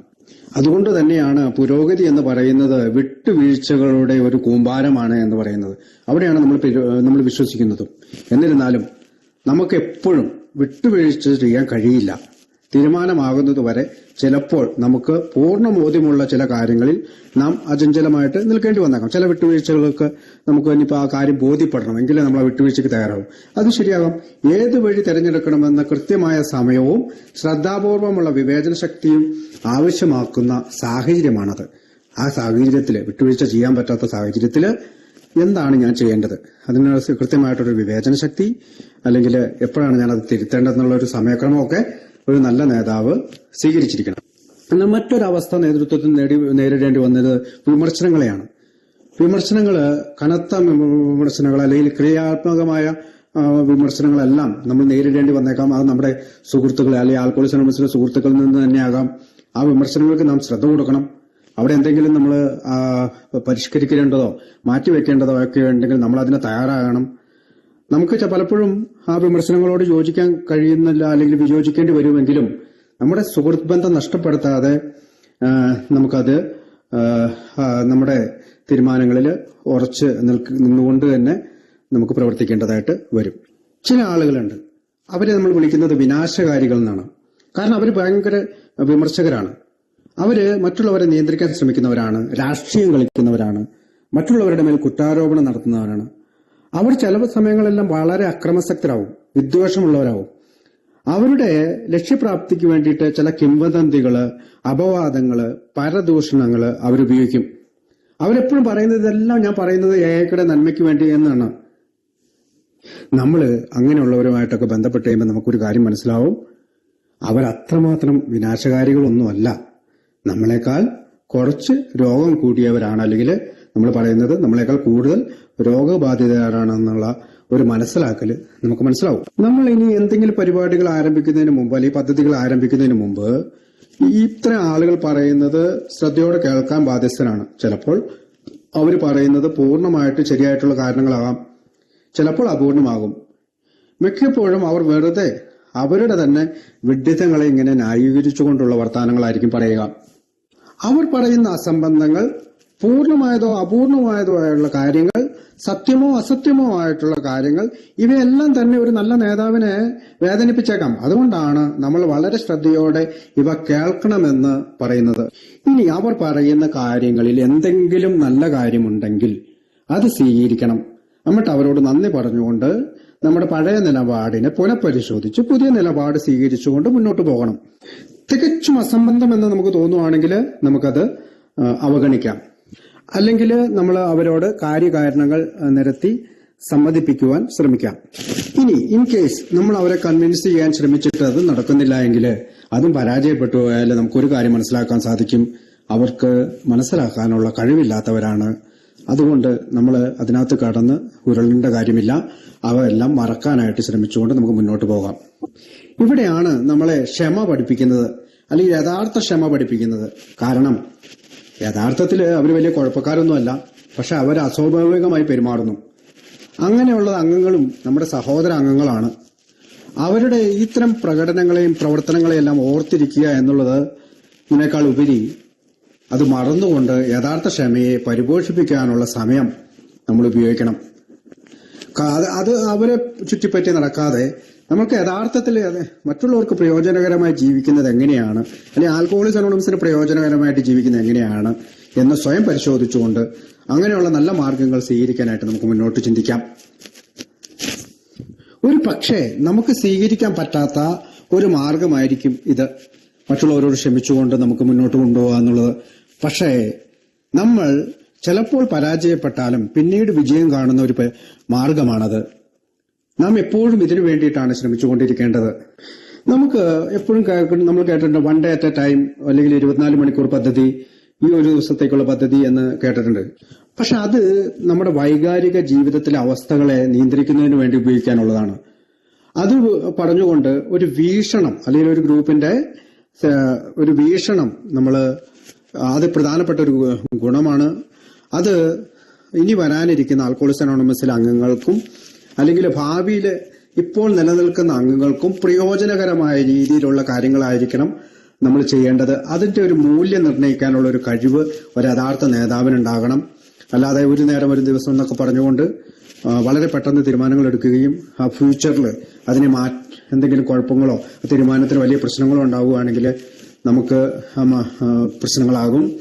അതുകൊണ്ട് തന്നെ നമ്മുടെ പാരമ്പര്യ രീതിക്ക് വിരുദ്ധമായിട്ടല്ല one day at a time എന്ന് പറയുന്നത്. അത് നമ്മുടെ വികാരങ്ങളെ നിയന്ത്രിക്കാനും കുടിയെ നിയന്ത്രിക്കാനും ഒക്കെ ഉപയോഗിക്കുന്നതാണ്. പക്ഷെ വീക്ഷണങ്ങൾ എന്ന് പറയുന്നത് ആൽക്കഹോളിസത്തിന്റെ ഫ്യൂച്ചറിനെ ബാധിക്കുന്ന കാര്യങ്ങളാണെങ്കിൽ നമ്മളത് ശരിയായ ദിശയിൽ ചിന്തിച്ചു കൊണ്ടുപോകണം ചില തെരഞ്ഞെടുപ്പുകൾ നടത്താൻ. ഈ one day at a time എന്ന് പറയുന്നത് കഴിഞ്ഞ കാലത്തെ ഓർത്ത് നമ്മൾ സങ്കടപ്പെടാനോ ഇനി വരാനിരിക്കുന്ന വലിയ കാൽപ്പനിക ലോകത്തേക്ക് നീങ്ങാതിരിക്കാനോ അങ്ങനെ നമ്മൾ ഇന്നിൽ ജീവിക്കാനായിട്ട് നമ്മൾ നമ്മുടെ വികാരങ്ങളെ നിയന്ത്രിക്കാനായിട്ട് ഉപയോഗിക്കുന്ന ഒരിക്കൽ കൂടി ഞാൻ പറയുകയാണ്. ഇനി നമ്മൾ എപ്പോഴും പറയുന്ന കാര്യമാണ് നമ്മളെല്ലാം ദൈവത്തിന് വിട്ടുകൊടുക്കുകയാണ്. അത് വ്യക്തിഗതമായിട്ടുള്ള ചില കാര്യങ്ങളാണെങ്കിലും അല്ലെങ്കിൽ കൂട്ടായ്മയിലുള്ള ചില കാര്യങ്ങളാണെങ്കിലും ഇനിയെല്ലാം ദൈവത്തിന്റെ കയ്യിലാണ്, ദൈവം നോക്കട്ടെ എന്ന് പറഞ്ഞുകൊണ്ട് നമ്മൾ മാറി നിൽക്കുകയാണെങ്കിൽ അത് വലിയ ബുദ്ധിമുട്ടാകും. കാരണം ദൈവം നമ്മളെ സൃഷ്ടിച്ചിരിക്കുന്നത് നല്ല തലച്ചോറ് തന്നിട്ടാണെന്ന് ബിഗ് ബുക്കിൽ ഒരു ഭാഗത്ത് പറയുന്നുണ്ട്. അനന്ത സാധ്യതയുള്ള ദീർഘദൃഷ്ടിയുള്ള ഒരാളാണ് മനുഷ്യൻ. അത് നൽകിയിരിക്കുന്ന ബുദ്ധിയും ബോധവും ഉപയോഗിച്ചുകൊണ്ട് നമ്മൾ കൂട്ടായ്മയ്ക്ക് വേണ്ടിയിട്ട് പ്രവർത്തിക്കണം. നാം അതിനു വേണ്ടിയിട്ട് വേണ്ട വിധം ഉപയോഗപ്രദമായിട്ട് പ്രവർത്തിക്കണമെന്നുള്ളതാണ് ദൈവത്തിന്റെ ഇഷ്ടം. അല്ലാതെ ദൈവം നേരിട്ട് ഇറങ്ങി വന്നിട്ടല്ല ഒരു കാര്യം ചെയ്യുന്നത്, മനുഷ്യരിലൂടെയാണ് എന്നുള്ള കാര്യം ഒരു നേതാവ് മനസ്സിലാക്കണം. അതുകൊണ്ട് വ്യാമോഹങ്ങളെ താലോലിച്ചുകൊണ്ടിരിക്കുന്നതും ഇന്നത്തേക്ക് നമ്മുടെ മൂല്യനിർണ്ണയം നടത്താനുള്ള നമ്മുടെ കഴിവിനെ ഇപ്പോൾ ഉപയോഗപ്പെടുത്തുന്ന തമ്മിലുള്ള വ്യത്യാസം നമ്മൾ അറിഞ്ഞിരിക്കണം. അപ്രതീക്ഷിത ക്ലേശത്തേക്കാൾ ഭാവിയിൽ പുരോഗതി ഉണ്ടാക്കുന്ന തരത്തിലുള്ള മൂല്യനിർണ്ണയമായിരിക്കണം അത്. വീക്ഷണമാണ് വിവേകത്തിന്റെ ശരിയായ കാതൽ. ആ വീക്ഷണങ്ങൾ ഭാവിയിലേക്കുള്ള വീക്ഷണത്തിലൂടെയാണ് നമ്മുടെ സൽഗുണങ്ങളിൽ ഏറ്റവും മികച്ചതുമാണത്. നമ്മുടെ ഭാവിയെ പൂർണ്ണമായോ ഭാഗികമായോ നമ്മൾ ചിലപ്പോൾ തെറ്റായി കണക്ക് കൂട്ടിയേക്കാം. എന്നിരുന്നാലും നമ്മുടെ ചിന്തയെ അശേഷം നിരസിക്കുന്നതിനേക്കാൾ ഭേദമാണത്. എങ്ങനെയാണ് ഒരു ആൽക്കഹോളിക്സ് അനോണിമസിലെ ഒരു നേതാവ് തന്റെ ഈ മൂല്യനിർണ്ണയം നടത്തുക? കഴിഞ്ഞു പോയ അനുഭവങ്ങൾ, ഇപ്പോഴത്തെ അനുഭവങ്ങൾ അയാൾ നന്നായിട്ട് മനസ്സിലാക്കുന്നു. അയാൾ അത് മൊത്തത്തിലൊന്ന് നിരീക്ഷിക്കുന്നു. ഇതിൽ നിന്നും ഒരു താൽക്കാലികമായ ഒരാശയമോ നയമോ അയാളിലെ മനസ്സിൽ ഹൃദയത്തിൽ ഉരുത്തിരിയുന്നു. അയാൾ ആദ്യം സമീപ ഭാവിയിൽ ഇത് എങ്ങനെ പ്രവർത്തിക്കുമെന്ന് വിലയിരുത്തുന്നു. ഈ മൂല്യനിർണ്ണയത്തെ തുടർന്ന് നമ്മുടെ നയങ്ങളും ആശയങ്ങളും ഇനി വരാനിരിക്കുന്ന നിരവധി വ്യത്യസ്തമായ സാഹചര്യങ്ങളിൽ പ്രവർത്തിക്കുന്നത് എങ്ങനെയാണെന്ന് സ്വയം ഒരു അന്വേഷണം നടത്തുന്നു. ഒരു ആശയം നല്ലതാണെന്ന് ഉറപ്പിക്കുകയാണെങ്കിൽ എപ്പോഴൊക്കെ സാധ്യമാകുന്നു അപ്പോഴെല്ലാം ആ ആശയം നടപ്പിലാക്കുവാൻ വേണ്ടി അദ്ദേഹം ശ്രമിച്ചുകൊണ്ടിരിക്കും. പിന്നീടുള്ള മൂല്യനിർണ്ണയങ്ങളിലെല്ലാം താൻ കൊണ്ടുവന്ന ആശയം പ്രവർത്തിക്കുന്നുണ്ടോ എന്നൊക്കെ പുനഃപരിശോധിച്ചുകൊണ്ട് മുന്നോട്ട് പോവുകയാണ്. ഇതിന് പറഞ്ഞു വന്നത് എന്തെന്ന് വെച്ചാൽ, ഇപ്പോൾ ഒരു പദ്ധതി നടപ്പിലാക്കി അല്ലെങ്കിൽ ഒരു പ്ലാൻ നമ്മൾ ആ കൂട്ടായ്മയിൽ നടപ്പിലാക്കി, അപ്പൊ അത് ഭാവിയിൽ പ്രയോജനം ചെയ്യുമോ എന്ന് നമ്മൾ ഇന്നേ ചിന്തിക്കണം. അല്ലെങ്കിൽ ഇപ്പോഴുണ്ടാകുന്ന താൽക്കാലിക ഗുണങ്ങൾ നമ്മൾക്ക് ഭാവിയിൽ ദോഷമായിട്ട് മാറുമോ? കാരണം നമ്മൾ അങ്ങനെ ചിന്തിച്ചില്ല എങ്കിൽ താൽക്കാലികമായ നേട്ടങ്ങൾ നമ്മളെ പ്രലോഭിപ്പിക്കും. ഭാവിയിൽ എന്തും ആയിക്കൊള്ളട്ടെ, ഇപ്പോഴെന്തും ആയിക്കോട്ടെ, ചില നേട്ടങ്ങൾ നമ്മൾക്കുണ്ട്, അത് നമ്മളെ വല്ലാതെ പ്രലോഭിപ്പിച്ചുകൊണ്ടിരിക്കും. ഒരു നേതാവ് എടുക്കുന്ന വിചിത്രമായ സിദ്ധാന്തങ്ങളൊന്നും അല്ലാതെ ഈ തരം മൂല്യനിർണ്ണയങ്ങൾ, പ്രത്യേകിച്ച് നമ്മുടെ ലോക സേവനത്തിനായിട്ടുള്ള നമ്മുടെ പരിപാടികളിലെല്ലാം ഇത്തരം മൂല്യനിർണ്ണയങ്ങൾ നടത്തുന്നുണ്ട്. പ്രത്യേകിച്ച് പൊതുജന സമ്പർക്ക പരിപാടികൾ, പിന്നെ AA ഗ്രൂപ്പുകളുടെയും പൊതുജനങ്ങളുടെയും ഹ്രസ്വകാല ദീർഘകാല അഭിപ്രായങ്ങളൊക്കെ കണക്കാക്കുക. ഇത് നമ്മുടെ സാഹിത്യങ്ങൾക്കും ബാധകമാണ്. ഒരു ഉദാഹരണം പറയുകയാണെങ്കിൽ നമ്മുടെ അനാമധേയത്വം അത് കടന്നു വന്നപ്പോ നമ്മൾ ആദ്യ കാലഘട്ടങ്ങളിൽ നമുക്കറിയാം പലരും പത്രങ്ങളിലും BW പോലും പത്രത്തിലൊക്കെ ലേഖനങ്ങൾ എഴുതിയിട്ടുണ്ട്. ആദ്യഘട്ടങ്ങളിൽ അനാമധേയത്വം നമ്മുടെ ഒരു പ്രശ്നമായിരുന്നില്ല. എല്ലാവരും പൊതു തലങ്ങളിലെല്ലാം ഞാൻ ആൽക്കഹോളിക്സ് അനോണിമസ് മെമ്പറാണ് എന്ന് പറയാൻ തുടങ്ങിയിരുന്നു. പക്ഷെ പിന്നീട് അത് നമ്മളെ കുഴപ്പത്തിലാക്കുമെന്നും നമ്മളെ നാശത്തിലേക്ക് നയിക്കുമെന്നും നമുക്ക് മനസ്സിലായി. കാരണം ഒരു സ്പോർട്സ് ആയിട്ട് ബന്ധപ്പെട്ട ഒരാൾ എയിൽ വന്നു, അദ്ദേഹം പബ്ലിക്കായിട്ട് ഞാൻ എയിലാണ് എന്നൊക്കെ അമേരിക്കയിൽ പ്രസംഗിക്കാനൊക്കെ തുടങ്ങി. അതിനുശേഷം ആണ് അദ്ദേഹം അങ്ങനെ ആൽക്കഹോളിക്സ് അനോണിമസിൽ പരസ്യമായിട്ട്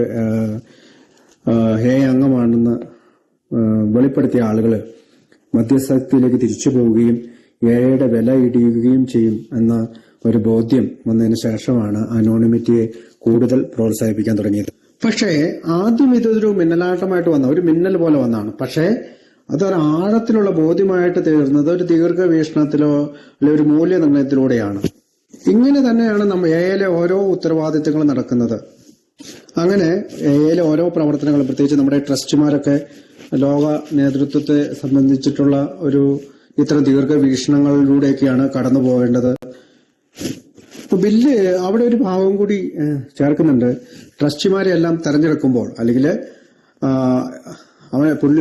ബില്ല് എഴുതിയിരിക്കുന്ന ഇങ്ങനെയാണ്: പിന്നെ എനിക്ക് തോന്നുന്നത് അവരെ തെരഞ്ഞെടുക്കുമ്പോൾ, അതായത് ട്രസ്റ്റിമാരെ തെരഞ്ഞെടുക്കുമ്പോൾ അവർക്ക് ഇതിലുള്ള ഔചിത്യബോധ്യം അവരുടെ ബിസിനസ് അല്ലെങ്കിൽ ഉദ്യോഗത്തിന്റെ ദീർഘദൃഷ്ടിക്ക് വേണ്ടി ഇതിനോടകം തെളിയിച്ചിട്ടുള്ള ആളുകളുടെ അടിസ്ഥാനത്തിലായിരിക്കണമെന്ന് പറയുന്നുണ്ട്. ഇവിടെ നമ്മൾ ട്രസ്റ്റിമാരെ പറ്റിയാണ് പറഞ്ഞത്. പക്ഷേ ഗ്രൂപ്പിലെ സെക്രട്ടറിമാര്, ട്രഷറർമാര്, ഇന്റർഗ്രൂപ്പ് ചെയർമാര് പ്രവൃത്തി എന്തും ആയിക്കൊള്ളട്ടെ അല്ലെങ്കിൽ പോസ്റ്റ് എന്തും ആയിക്കൊള്ളട്ടെ, അവരുടെ ആ പോസ്റ്റിന്റെ വലിപ്പത്തിലല്ല ഈ പ്രവർത്തന തത്വങ്ങളെല്ലാം ഒന്നാണ്. അപ്പോ എല്ലാ തലങ്ങളിലുമുള്ള സേവകർക്കും ഈ മുകളിൽ പറഞ്ഞ ഈ കാര്യങ്ങൾ, ഈ ഗുണങ്ങൾ എത്രത്തോളം ഉണ്ടോ അത് നിത്യേന പ്രവർത്തിച്ചുകൊണ്ടേയിരിക്കണം അല്ലെങ്കിൽ പ്രാവർത്തികമാക്കിക്കൊണ്ടേയിരിക്കണം. ഇപ്പോ നേതൃത്വത്തെക്കുറിച്ചുള്ള ഒരു ചർച്ചയൊക്കെ വരുമ്പോൾ നമുക്ക് ചിലപ്പോൾ തോന്നും ഒരാളെ ശ്രേഷ്ഠനാക്കാം അല്ലെങ്കിൽ അയാൾക്ക് പ്രത്യേക പരിഗണനയുള്ളവനോ ആക്കാം, അല്ലെങ്കിൽ ഒരു അംഗത്തെ ഉയർത്തി കാണിക്കാനുള്ള ഒരു ശ്രമമായിട്ടൊക്കെ തോന്നാം. നമ്മുടെ പ്രാഗൽഭ്യത അല്ലെങ്കിൽ നമുക്കുള്ള കഴിവ് വ്യത്യസ്തമാണ്. അത് ആ വസ്തുത നാം അംഗീകരിക്കുക മാത്രമാണ് ഈ സാഹചര്യത്തിൽ ചെയ്യുന്നത്. ഉദാഹരണത്തിന് ഒരു സംഗീതജ്ഞന് സാമ്പത്തിക ശാസ്ത്രം നോക്കാൻ അറിയത്തില്ല, അല്ലെങ്കിൽ സാമ്പത്തിക ശാസ്ത്രജ്ഞന് ദീർഘവീക്ഷണമുള്ള പല കാര്യങ്ങളും അറിയാം. പക്ഷെ സംഗീതജ്ഞന് ആ ദീർഘവീക്ഷണം ഉണ്ടാവണമെന്നില്ല. ഒരു അല്ലെങ്കിൽ പണ ഇടപാടുകാരന് ഒരു സംഗീതജ്ഞനാകാൻ കഴിയില്ല, അയാൾ പണമിടപാടില്ലായിരിക്കും എടുക്കാൻ. അതുകൊണ്ട് നമ്മൾക്ക് ആരെ തെരഞ്ഞെടുത്താലും അയാളുടെ പ്രാഗൽഭ്യം ഏത് മേഖലയിലാണോ ഉള്ളത് ആ മേഖലയിൽ അയാളുടെ പ്രവൃത്തി ചെയ്യാനായിട്ടുള്ള സാധ്യമാക്കണം, ആ ഒരു അവസ്ഥ സാധ്യമാക്കണം. ഇപ്പോൾ നമ്മൾ ഈ പറഞ്ഞ ഈ ലേഖനങ്ങളിൽ പറയുന്ന കാര്യങ്ങളെല്ലാം നമ്മുടെ 12ാം പടി പ്രവർത്തനങ്ങൾക്കൊക്കെ സ്വീകരിക്കാവുന്നതാണ്. ഒരു സ്പോൺസറും ഒരു നേതാവാണ്. കാരണം അയാൾ ഒരാളുടെ ജീവനാണ് അയാൾ കൈകാര്യം ചെയ്യുന്നത്. അയാൾ ഒരാളുടെ ജീവൻ മാത്രമല്ല, ആ ജീവനെ ചുറ്റിപ്പറ്റിയുള്ള ഒരു കുടുംബാംഗങ്ങളുടെയും ജീവനും കൂടി കൈകാര്യം ചെയ്യുന്നുണ്ട്. അപ്പോൾ ഒരു സ്പോൺസറെ ഒരു നല്ല നേതാവായിട്ട് നമുക്ക് കണക്കാക്കണം. നമ്മൾ പലപ്പോഴും പറയാറുണ്ട് ആൽക്കഹോളിക്സ് അനോണിമസിന്റെയൊക്കെയുള്ള യാത്ര ജീവന്റെയും മരണത്തിന്റെയും ഇടയിലുള്ള യാത്രയാണെന്ന്. അങ്ങോട്ട് പോയാൽ മരിക്കും, ഇങ്ങോട്ട് നടന്നാൽ ഏഴിലൂടെ നടന്നാൽ ജീവിക്കും. അപ്പോ ഒരു നല്ല സ്പോൺസർ അദ്ദേഹത്തിന്റെ സ്പോൺസിയുടെ വിമർശനങ്ങളെ കൈകാര്യം ചെയ്യുന്ന വിധം, അദ്ദേഹത്തിന് വ്യക്തിപരമായിട്ട് ആത്മീയ മാർഗത്തിലൂടെ ഒരു പുതുമക്കാരനെ എങ്ങനെ അദ്ദേഹം നയിക്കുന്നു, പുതുമക്കാരന്റെ പ്രതികരണങ്ങളെ എങ്ങനെ സമചിത്തതയോടെ കൈകാര്യം ചെയ്യുന്നു, ഇതെല്ലാം ഒരു സ്പോൺസറെ നല്ല നേതാവാക്കുകയാണ് ചെയ്യുക. നമുക്കറിയാം ആൽക്കഹോളിക്സ് അനോണിമസിന്റെ എല്ലാ മേഖലകളിലും അതിശക്തമായ നേതൃത്വമുണ്ട്. ആ നേതൃത്വത്താൽ അനുഗ്രഹിച്ചതിന് നമുക്ക് ഈ സന്ദർഭത്തിൽ ദൈവത്തോട് ഒരു നന്ദി കൂടി പറയാം. ഒരു നല്ല നേതാവിന് വേണ്ട അടുത്ത ഒരു ഗുണത്തെക്കുറിച്ചാണ് എനിക്ക് പറയാനുള്ളത്. അതിന്റെ പേര് റൊട്ടേഷൻ എന്നാണ്. റൊട്ടേഷൻ. നമുക്കറിയാം നമ്മുടെ ഓരോ സേവന മേഖലകളിലേക്കും തിരഞ്ഞെടുക്കപ്പെട്ടവർക്ക് ഒരു കാലപരിധിയുണ്ട്, ഒരു കാലാവധിയുണ്ട്. ആ ഓഫീസ് സർവീസിന് ഒരു ഉദാഹരണം പറയുകയാണെങ്കിൽ ചെയർപേഴ്സൺ എന്ന് പറയുന്ന ആള് യൂഷ്വലി 6 months ആണ്. 6 മാസത്തോളം അദ്ദേഹത്തിന് ആ ചുമതല വഹിക്കാം. അതേസമയം GSR എന്ന് പറയുമ്പോൾ അദ്ദേഹത്തിന്റെ ടേം 2 വർഷമാണ്. അങ്ങനെ ട്രസ്റ്റിക്കാണെങ്കിൽ 5 വർഷമാണ്, ഡെലിഗേറ്റ് ആണെങ്കിൽ 3 വർഷമാണ്, ഇന്റർഗ്രൂപ്പ് ചെയർമാൻ ആണെങ്കിൽ 2 വർഷമാണ്. എന്റെ ഓർമ്മ ശരിയാണെങ്കിൽ ഇതൊക്കെയാണ്. ചിലപ്പോൾ ഇയറിൽ വ്യത്യാസം ഉണ്ടാകാം. എങ്ങനെയായാലും എല്ലാവർക്കും ഒരു ടേം ഉണ്ട്. ഇത്ര കാലത്തേക്ക് താങ്കൾ ഞങ്ങൾ തെരഞ്ഞെടുത്തിരിക്കുന്നു എന്ന് പറയുന്നുണ്ട്. അതായത് ഈ a group where it all ബിഗിൻസിലെല്ലാം ഗ്രൂപ്പിന്റെ സെക്രട്ടറിക്കും ചെയർമാനും ഹരാൻജിക്കും ഒക്കെ ഉള്ള ടൈമൊക്കെ പറയുന്നുണ്ട്. നമുക്കതിനകത്ത് നോക്കാം. അപ്പോ അത് കഴിഞ്ഞാൽ തന്റെ സ്ഥാനം മറ്റൊരാൾക്ക് വിട്ടുകൊടുക്കണം. ഇതിനൊരു ഉദാഹരണം കൂടി ഞാൻ പറയാൻ ആഗ്രഹിക്കുകയാണ്. ഇവിടെ കാനഡയിൽ നിന്നൊക്കെ ഏകദേശം ഒക്ടോബർ അവസാനം നവംബർ ആദ്യമൊക്കെ ഈ ഓട്ടം സീസണിൽ, അതായത് വിന്ററിന് തൊട്ടു മുമ്പ് പക്ഷികള് ഒരു വി ഷേപ്പിൽ പറന്നു പോകുന്നത് നമുക്ക് കാണാം. നാട്ടിലും ഒക്കെ നമുക്ക് കാണാം. അത് ദേശാടന പക്ഷികളെല്ലാം ഒരു വി ഷേപ്പിലാണ് പറന്നു പോകുന്നത്. നമ്മൾ ശ്രദ്ധിച്ചാൽ ഈ വി ഷേപ്പിന്റെ ആ കുന്തമുനയിലുള്ള വി പോലെ ഇരിക്കുന്ന ആ പോയിന്റില്, കോർണർ പോയിന്റിലുള്ള പക്ഷി കുറെ കഴിയുമ്പോൾ ബാക്കിലോട്ട് വലിയും. അതിന് അടുത്ത പക്ഷിക്ക് അതിന്റെ സ്ഥാനം കൊടുക്കും. ബാക്കിലോട്ട് വലിയുന്ന പക്ഷി ആ സെന്റർ ഭാഗത്ത് കുറച്ചു നേരം നിൽക്കും. ഇത് എന്തുകൊണ്ടാണ് ഈ പക്ഷികൾ വി ഷേപ്പിൽ പോകുന്നത്? രണ്ട് കാര്യമാണ്. ഒന്ന്, ലക്ഷ്യസ്ഥാനത്ത് വേഗം എത്താൻ കഴിയും. രണ്ട്, തന്റെ ലീഡറായിട്ടുള്ള കോർണറിൽ നിൽക്കുന്ന ലീഡറായിട്ടുള്ള പക്ഷിയെ ജസ്റ്റ് ഫോളോ ചെയ്താൽ മതി. ദേശാടന പക്ഷികളെല്ലാം ഈ എയർപ്ലെയിൻ അല്ലെങ്കിൽ നമ്മുടെ പ്ലെയിനിന്റെ ആ ഒരു രീതിയാണ് സ്വീകരിക്കുക. പ്ലെയിനിലൊക്കെ ഒരു വി ഷേപ്പ് വന്നിരിക്കുന്നത് എനർജിയെ സേവ് ചെയ്യാനാണെന്ന് ഞാൻ പലയിടത്തും വായിച്ചിട്ടുണ്ട്. ഈ നമ്മളെ ഈ ഞാറപ്പക്ഷികളെന്നോ കൊക്ക് പോലെ ഇരിക്കുന്ന പക്ഷികളൊക്കെ ഇങ്ങനെയാണ് പറന്ന് നടക്കുന്നത്. ഞാൻ ഈ ഉദാഹരണം പറഞ്ഞത്, നമ്മുടെ ലീഡർമാർ നമ്മൾ നയിക്കുന്നത് ഇതുപോലെയാണ്, വി ഷേപ്പിലാണ്. അദ്ദേഹം തന്റെ റൊട്ടേഷൻ അല്ലെങ്കിൽ തന്റെ കാലാവധി കഴിയുമ്പോൾ പുറകോട്ട് മാറി നിൽക്കുന്നു, അടുത്ത ആൾക്ക് തന്റെ സ്ഥാനം ഒഴിഞ്ഞു കൊടുക്കുന്നു. ഇവിടെ ശ്രദ്ധിക്കേണ്ട മറ്റൊരു കാര്യമുണ്ട്. റൊട്ടേഷൻ എന്നാണ് ഞാൻ പറഞ്ഞത്, റിട്ടയർമെന്റ് എന്നല്ല. ആൽക്കഹോളിക്സ് അനോണിമസിന്റെ ഒരു സ്ഥാനത്തിനും റിട്ടയർമെന്റ് ഇല്ല, റൊട്ടേഷനാണ്.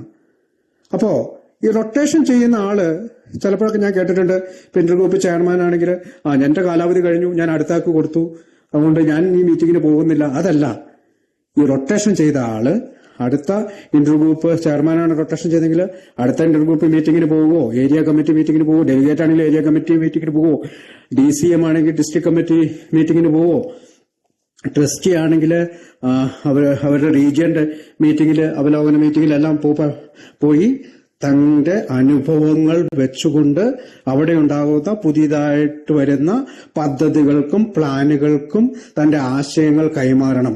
അതുകൊണ്ടാണ് പറഞ്ഞത്, നമ്മൾ പ്രവർത്തനങ്ങളിൽ റിട്ടയർമെന്റ് എടുക്കുന്നില്ല, റൊട്ടേഷൻ മാത്രമേ ഉള്ളൂ. അതുകൊണ്ട് തന്നെ പലപ്പോഴും നമ്മൾ തെറ്റിദ്ധരിക്കപ്പെടാറുണ്ട്. ഇയാൾക്ക് എന്താണ് ഇവിടെ കാര്യം, ഇയാളുടെ സേവന കാലഘട്ടം കഴിഞ്ഞതല്ലേ, ഇദ്ദേഹത്തിന് വീട്ടിൽ പോയിരിക്കാൻ പാടില്ലേ? അങ്ങനെ നമ്മൾ ചിന്തിക്കരുത്. പഴയ റൊട്ടേഷൻ എടുത്ത ആളും നമ്മളുടെ കൂടെ ഉണ്ടാകണം. റൊട്ടേഷൻ എടുത്ത ആള് താൻ റൊട്ടേറ്റർ ആണെന്നും പുതിയ ആളുകൾക്ക് തങ്ങളുടെ ആശയങ്ങൾ കൈമാറുക മാത്രമാണ് ഞാൻ ചെയ്യുന്നത്. പുതിയ ആളുകൾ അവരുടേതായ രീതിയിൽ കാര്യങ്ങൾ മുന്നോട്ട് കൊണ്ടുപോകണം. അതിനകത്ത് പൊളിറ്റിക്സ് കളിക്കാനോ മറ്റും ഒന്നും തയ്യാറാവാതെ ഇരുന്നാൽ നല്ല ലീഡറായിട്ട് മാറുന്ന ഒരവസ്ഥ നമുക്ക് ഉണ്ടാക്കിയെടുക്കാൻ കഴിയും. നമുക്കറിയാം, അടുത്തൊരു ഭാഗം കൂടി എനിക്ക് പറയാനുണ്ട്. അതിന്റെ കാര്യം അനാമധേയത്വം അല്ലെങ്കിൽ അനോണിമിറ്റിയാണ്. അപ്പൊ അനോണിമിറ്റി ഓരോരുത്തരും ചെയ്യേണ്ട ത്യാഗമാണ്. കാരണം നമ്മുടെ സ്വകാര്യമായിട്ടുള്ള ചില ആഗ്രഹങ്ങൾ നമ്മൾ എയുടെ നന്മയ്ക്ക് വേണ്ടിയിട്ട് ഉപേക്ഷിക്കണമെന്നാണ് 12 പാരമ്പര്യങ്ങൾ ആവർത്തിച്ച് നമ്മളോട് പറയുന്നത്. ഇത്തരം ത്യാഗങ്ങൾ ചെയ്യാനുള്ള ആൽക്കഹോളിക്സ് അനോണിമസിലെ അംഗങ്ങളുടെ തെളിയിക്കപ്പെട്ട സന്നദ്ധതയാണ് ഇന്നും ആൽക്കഹോളിക്സ് അനോണിമസിന്റെ ഭാവിയെ ഉയർത്തി കാണിച്ചു ഉറപ്പ് നൽകുന്നത്, അല്ലെങ്കിൽ മറ്റുള്ള ആൽക്കഹോളിക്സ് അനോണിമസിൽ പുതിയതായിട്ട് വരുന്ന അംഗങ്ങൾക്ക് ഉറപ്പ് നൽകുന്നത്. നമുക്കറിയാം, അനാമധേയത്വം യഥാർത്ഥത്തിൽ ഒരു വിനയമാണ്, അല്ലെങ്കിൽ ഹ്യൂമിലിറ്റിയാണ്. ജീവിതത്തിൽ ഇതൊരു കേന്ദ്ര തത്വമായിട്ട് നമ്മൾ പ്രതിഷ്ഠിക്കുമ്പോൾ നമ്മുടെ ഒരു ആത്മീയമായ ശ്രേഷ്ഠത കൂടിയാണ് ഈ അനോണിമിറ്റി സൃഷ്ടിക്കപ്പെടുന്നത്. അനാമധേയത്തിന്റെ ആത്മാവിനാൽ ചലിപ്പിക്കപ്പെട്ട് സഹമദ്യപാനികൾക്കിടയിലും പൊതുജനങ്ങളുടെ മുമ്പിലും എയിലുള്ള അംഗങ്ങൾ എന്ന നിലയിലുള്ള വ്യക്തിഗത നിലവാരത്തിനു വേണ്ടിയുള്ള നമ്മുടെ സ്വാഭാവികമായിട്ടുള്ള ആഗ്രഹങ്ങളെ ഉപേക്ഷിക്കുന്നതിന് നമ്മൾ ശ്രമിച്ചു. വളരെ മാനുഷികമായ ഇത്തരം അഭിലാഷങ്ങളെ നമ്മൾ മാറ്റിവെച്ചപ്പോൾ ഒരു സംരക്ഷണ കുപ്പായം നെയ്യുന്നതിൽ നമ്മൾ ഓരോരുത്തരും പങ്കെടുക്കുന്നുവെന്ന് നമ്മൾ വിശ്വസിച്ചു. ഈ സംരക്ഷണ കുപ്പായം നമ്മുടെ മുഴുവൻ സംഘടനയെയും സംരക്ഷിക്കുകയും അതിനുള്ളിൽ നമുക്ക് ഐക്യത്തോടെ പ്രവർത്തിക്കാനും വളരാനും കഴിയുകയും ചെയ്യുന്നു. ആൽക്കഹോളിക്സ് അനോണിമസിൽ പുതിയതായിട്ട് വരുന്ന അംഗങ്ങൾ പോലും മറ്റു മദ്യാസക്തരെ അല്ലെങ്കിൽ സഹ മദ്യപാനിയെ സഹായിക്കാൻ പുറപ്പെടുന്നത് നമ്മൾ കാണാറുണ്ട്. അവരും നമ്മൾ ഒരിക്കലും കാണാത്ത രീതിയിൽ അല്ലെങ്കിൽ നമുക്ക് മനസ്സിലാക്കാത്ത രീതിയിൽ അല്ലെങ്കിൽ നമ്മൾ സ്വപ്നം പോലും കാണാത്ത ചില പ്രതിഫലനങ്ങൾ അവരുടെ ജീവിതത്തിൽ ഉണ്ടാകാറുണ്ട്. അങ്ങനെ പുതിയതായി വരുന്നവരും പഴയതായിട്ട് ഇവിടെയുള്ള അംഗങ്ങളും തങ്ങളുടെ സഹോദരന് ഒരു ഇത്തരം സന്ദേശം കൊടുക്കുമ്പോൾ നമ്മൾ ഒരു കൂലി തരണമെന്ന് പ്രതീക്ഷിക്കരുത്. ഒരു കൂലിയും ഇതിനകത്ത് കിട്ടിയല്ല. ഇവിടെ ഒരു പെയ്ഡ് സർവീസുമില്ല. അതുപോലെ തന്നെ തന്റെ സഹോദരന് എന്തെങ്കിലും കിട്ടിയാലും ഇല്ലെങ്കിലും ഇത്തരം ദാനത്തിന്റെ ദൈവികമായ വിരോധാഭാസത്തിലൂടെ തന്റെ പ്രതിഫലം കണ്ടെത്തി കഴിഞ്ഞതായി അപ്പോൾ അയാൾ മനസ്സിലാക്കുന്നു എന്നാണ് പറയുക. കാരണം നമുക്ക് ഒരു സന്ദേശം കൊടുക്കുമ്പോൾ നമ്മൾ അല്ലെങ്കിൽ ആൽക്കഹോളിക്സ് അനോണിമസിന്റെ സേവന തലങ്ങളിലെല്ലാം പ്രവർത്തിക്കുമ്പോൾ സ്നേഹം പോലും പ്രതീക്ഷിക്കരുത്. നമ്മൾക്ക് കിട്ടുന്നത് സുബോധാവസ്ഥയാണ്. അത് നമ്മൾ ഓൾറെഡി നമ്മുടെ കയ്യിലുണ്ട്. നമുക്ക് പലപ്പോഴും തോന്നാറുണ്ട്, എന്തിനാണ് ഈ സേവന തലങ്ങളിലെല്ലാം പ്രവർത്തിക്കുന്നത്, എന്തിനാണ് ഞാൻ എല്ലാ ദിവസവും മീറ്റിങ്ങിന് പോകുന്നത്? കാരണം ആൽക്കഹോളിക്സ് അനോണിമസ് ഉപയോഗിച്ചുകൊണ്ട് നമ്മൾ സുബോധാവസ്ഥയിലെത്തുകയും അത് നമ്മൾക്ക് ജീവിതത്തിൽ മാറ്റങ്ങൾ വരുത്തി എന്ന് പുതിയ അംഗങ്ങളെ ബോധിപ്പിക്കുന്നതിന് വേണ്ടി തന്നെയാണ് നമ്മൾ പോകുന്നത്. നമുക്ക് യോഗത്തിൽ മീറ്റിങ്ങിന് സംസാരിക്കാൻ പറ്റുമെങ്കിൽ നമുക്ക് സംസാരിക്കാം. അതല്ലെങ്കിൽ ഒരു ശ്രോതാവായിട്ടാണെങ്കിൽ പോലും നമ്മൾ അവിടെ ഇരിക്കുന്നത് നമ്മുടെ 12-ാം പടി പ്രവർത്തനത്തിന്റെ ഒരു ഭാഗം ആണ്. നമുക്ക് മുഖാമുഖം നോക്കി 12-ാം പടി പ്രവർത്തനങ്ങളൊന്നും ചെയ്യാൻ കഴിയില്ല എങ്കിലും നമുക്ക് ഒരുപാട് കാര്യങ്ങൾ 12-ാം പടി പ്രവർത്തനത്തിന് വേണ്ടി ചെയ്യാം. നമ്മുടെ മീറ്റിങ്ങുകൾ സംഘടിപ്പിക്കുക, മീറ്റിങ്ങിന് പോവുക, പിന്നെ കാപ്പി വിളമ്പുക, ബോർഡിൽ എഴുതുക, നമ്മുടെ ബോർഡുകൾ പടികളും പാരമ്പര്യങ്ങളും ഒക്കെ തൂക്കിയിടുന്ന ബോർഡുകൾ നമുക്ക് നമ്മുടെ റൂമിലോ ക്ലാസ് റൂമിലോ ഒക്കെ മീറ്റിംഗ് റൂമിലൊക്കെ തൂക്കിയിടുന്നത്, എല്ലാ പ്രവർത്തനങ്ങളും ഇതിന്റെ ഭാഗമാണ്. മറ്റൊരു കാര്യം അവസാനമായി എനിക്ക് പറയാനുള്ളത്, 12-ാം പടി പ്രവർത്തനത്തിൽ ഏർപ്പെടുന്ന ഒരാള് 2 പടി പ്രവർത്തനത്തിലേക്ക് മാറുന്നു. അതായത് 1-ാം പടിയായിട്ടുള്ള ഞാൻ മദ്യത്തിന് മുന്നിൽ ശക്തിഹീനനാണെന്ന് സമ്മതിക്കുന്നു, പിന്നെ 12-ാം പടിയായിട്ടുള്ള മറ്റുള്ളവരെ സഹായിക്കുക. അതിന്റെ ഫസ്റ്റ് പാർട്ട് എല്ലാ വ്യവഹാരങ്ങളും പാലിക്കുക എന്നുള്ള വിട്ടുകളഞ്ഞിട്ട് മറ്റുള്ളവരെ സഹായിക്കുന്ന ഒരു പരിപാടിയാണ് 2 പടി പ്രവർത്തനങ്ങൾ എന്ന് പറയുന്നത്. പക്ഷേ ഒരു നേതാവ് തീർച്ചയായും 12 പടികളും തന്റെ ജീവിതത്തിൽ പ്രാവർത്തികമാക്കാൻ ശ്രമിക്കുന്ന ഒരാളായിരിക്കണം. അതിന്റെ ഒരു സ്പോൺസറുടെ സഹായത്തോടു കൂടി 1 മുതൽ 12 പടികൾ എന്താണെന്ന് മനസ്സിലാക്കണം. ജീവിതത്തിൽ അത് പ്രാവർത്തികമാക്കിക്കൊണ്ട് ഒരു പുതിയ ജീവിത രീതി സ്വീകരിക്കാൻ തയ്യാറായിട്ടുള്ള ആളായിരിക്കണം നല്ലൊരു നേതാവ്. മറ്റൊരു കാര്യം ഉള്ളത്, നമ്മള് ആൽക്കഹോളിക്സ് അനോണിമസിലെ നേതൃത്വത്തിലേക്കൊക്കെ വരുമ്പോൾ നമുക്ക് പല കാര്യങ്ങളും വളരെ എളുപ്പത്തിൽ നമ്മുടെ ജീവിതത്തിൽ സാധ്യമാകുന്നതായി കാണും. നമുക്ക് 9-ാം പടി പ്രവർത്തനത്തിൽ പറയുന്ന പ്രോമിസസുകൾ നമ്മുടെ ജീവിതത്തിലേക്ക് കടന്നു വരുന്നതായിട്ട് എനിക്കൊക്കെ അനുഭവം ഉണ്ടായിട്ടുണ്ട്. അതുകൊണ്ട് തന്നെ കൊടുക്കും തോറും കൂടുന്നതാണ് സുബോധം എന്ന് പറയുന്നത് പോലെ തന്നെ ആൽക്കഹോളിക്സ് അനോണിമസിന്റെ എല്ലാ സേവന മേഖലകളിലും നമ്മൾക്ക് കഴിയാവുന്നിടത്തോളം നമ്മൾ പങ്കെടുക്കണം. അതിപ്പോൾ ഓൺലൈൻ മീറ്റിംഗിലായാലും ഫിസിക്കൽ മീറ്റിംഗിലായാലും ഈ സങ്കല്പം നമ്മൾ കൊണ്ടുവരണം. നമ്മൾ സേവന തലങ്ങളെ സഹായിക്കണം, സേവനത്തിലേക്ക് കടന്നു വരണം. പ്രത്യേകിച്ച് ഫിസിക്കൽ മീറ്റിങ്ങുകളിലെല്ലാം നമ്മൾ കടന്നു ചെല്ലണം. ഓൺലൈൻ മീറ്റിംഗിൽ മാത്രം ഇരുന്നുകൊണ്ട് നമുക്ക് മോചനം സാധ്യമാകൂ. കാരണം നമ്മുടെ സേവന പ്രവർത്തനങ്ങളെല്ലാം ഫിസിക്കലായിട്ടാണ് നടത്തുന്നത്, ഓൺലൈനിലല്ല. അതുകൊണ്ട് തന്നെ ഫിസിക്കൽ മീറ്റിംഗിൽ പോകാനുള്ള ഒരു താല്പര്യം നമ്മൾ എടുക്കണം. നമ്മൾ ഏത് രാജ്യത്തും ആയിക്കോട്ടെ, ഏത് സ്റ്റേറ്റിലും ആയിക്കോട്ടെ, അവിടെ എല്ലാം മീറ്റിങ്ങുകളുണ്ട്. ആ മീറ്റിംഗിലേക്ക് കടന്നു ചെന്നുകൊണ്ട് സേവന തലങ്ങളിലേക്ക് നമ്മൾ കടന്നു വരണം. അപ്പം ഒരാൾ ചിന്തിച്ചേക്കാം, 12 പടി പ്രവർത്തനങ്ങൾ ഞാനല്ല, 1 മുതൽ 12 വരെയുള്ള പടികൾ ഞാൻ ചെയ്തിട്ടില്ല, അപ്പോൾ എനിക്ക് സേവനത്തിലേക്ക് ഇറങ്ങാമോ? തീർച്ചയായും നിങ്ങൾക്ക് ഇറങ്ങാം. പക്ഷേ നിങ്ങൾ ഇറങ്ങി കഴിയുമ്പോൾ നിങ്ങൾ പതുക്കെ പതുക്കെ ഈ പടികളെ കുറിച്ചുള്ള ചിന്തകളിലേക്ക് നിങ്ങൾ സ്വാഭാവികമായി കടന്നു വരും. നിങ്ങളിലേക്ക് പുതിയ ഒരു താല്പര്യം പടികൾ ചെയ്യുന്നതിനൊക്കെയായിട്ട് എന്റെ അനുഭവത്തിലെല്ലാം അങ്ങനെയാണ് ഉണ്ടായിട്ടുള്ളത്. നമ്മൾ ഒരു കാര്യത്തിന് വേണ്ടി ഇറങ്ങി പുറപ്പെട്ടു കഴിയുമ്പോൾ ഈ കാര്യങ്ങളെല്ലാം സ്വാഭാവികമായിട്ട് നമ്മുടെ ജീവിതത്തിൽ സംഭവിക്കും. നമ്മൾ എയിൽ എത്തുന്നതിന് തൊട്ട് മുമ്പ് നമ്മൾ ബാറിലും ബ്രാൻഡി കടകളിലൊക്കെ ധാരാളം സമയം ചെലവഴിച്ചിട്ടുണ്ട്. ഞാനൊക്കെ വൈകിട്ട് 4 മണിക്കൊക്കെ ബാറിൽ കയറി കഴിഞ്ഞാൽ 2 മണി വരെയൊക്കെ ബാറിലിരുന്ന ആളാണ്. പക്ഷെ എയിൽ എത്തിക്കഴിയുമ്പോൾ നമ്മൾ പറയുകയാണ്, നമുക്ക് മീറ്റിംഗിൽ പോകാൻ സമയമില്ല, നമുക്ക് ഇതുപോലുള്ള പ്രവർത്തനങ്ങൾക്കൊന്നും സമയമില്ല എന്ന് പറയുകയാണെങ്കിൽ എൻ്റെ ഒരു അഭിപ്രായത്തില് അത് തികച്ചും തെറ്റാണ്. കാരണം കുടിക്കാൻ സമയമില്ല എന്ന് പറഞ്ഞുകൊണ്ട് ഞാൻ കുടിക്കാതിരുന്നിട്ടില്ല. ഒരിക്കൽ പോലും എനിക്ക് സമയം കിട്ടുന്നില്ല അതുകൊണ്ട് നീ കുടിച്ചില്ല എന്ന് പറഞ്ഞിട്ടില്ല. ഞാൻ സമയം കണ്ടെത്തിയാണ് കുടിച്ചത്. അതുകൊണ്ട് തന്നെ ആൽക്കഹോളിക്സ് അനോണിമസിലെത്തുന്ന അംഗം താൻ സമയം കണ്ടെത്തി മീറ്റിംഗിന് പോകാനും സമയം കണ്ടെത്തി ആൽക്കഹോളിക്സ് അനോണിമസിന്റെ സേവന മേഖലകളിൽ പ്രവർത്തിക്കാനും തയ്യാറാകണമെന്നാണ് എന്റെ ഒരു കാഴ്ചപ്പാട്.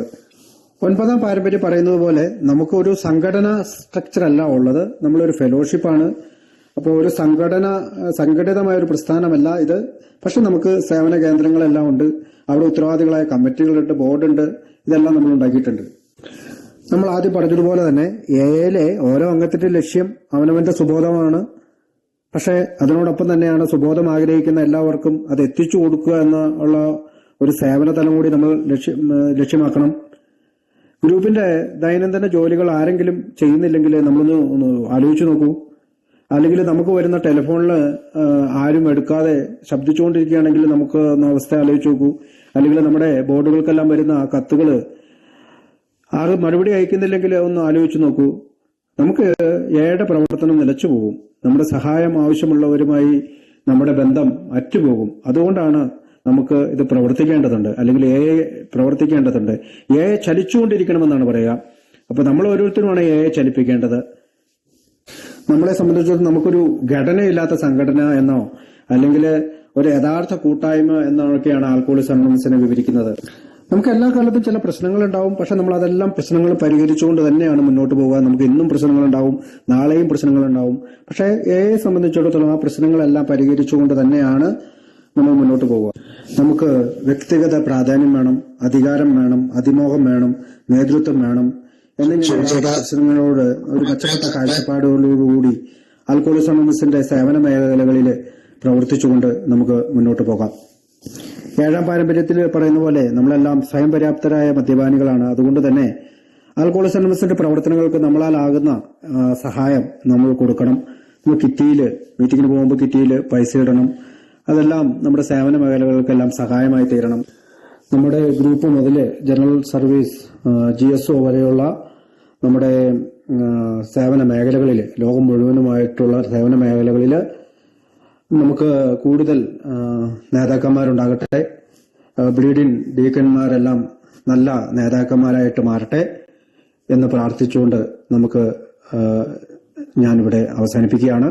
എന്നെ കേട്ടിരുന്ന നിങ്ങൾക്കെല്ലാവർക്കും എൻ്റെ ഹൃദയത്തിന്റെ ഭാഷയിൽ നന്ദി പറയുന്നതോടൊപ്പം ഇതെല്ലാം എൻ്റെ അറിവിന്റെ പരിധിയിൽ നിന്നുകൊണ്ടും ആൽക്കഹോളിക്സ് അനോണിമസിന്റെ ബുക്കുകളിൽ എന്താണ് പറയുന്നത് എന്നൊക്കെ നോക്കിയൊക്കെയാണ് ഞാൻ ഇത് അവതരിപ്പിച്ചത്. ഞാൻ മനസ്സിലാക്കിയ 14 വർഷത്തോളം ആകാൻ പോകുന്ന ഞാൻ മനസ്സിലാക്കിയ കാര്യങ്ങളാണ് പറഞ്ഞത്. ഇതിൽ നല്ലത് എടുക്കുക, ചീത്തയായിട്ടുള്ള കാര്യങ്ങൾ ഇവിടെ വെച്ചിട്ട് പോവുക. ശരിയായിട്ട് ഞാൻ മനസ്സിലാക്കിയ കാര്യങ്ങൾ ആണ് ഞാൻ ഇവിടെ പറഞ്ഞതെന്നുകൂടി പറഞ്ഞുകൊണ്ട് ഞാൻ നിർത്തുന്നു. നിങ്ങൾക്കൊരു നന്ദി കൂടി പറയുന്നു. Thank you.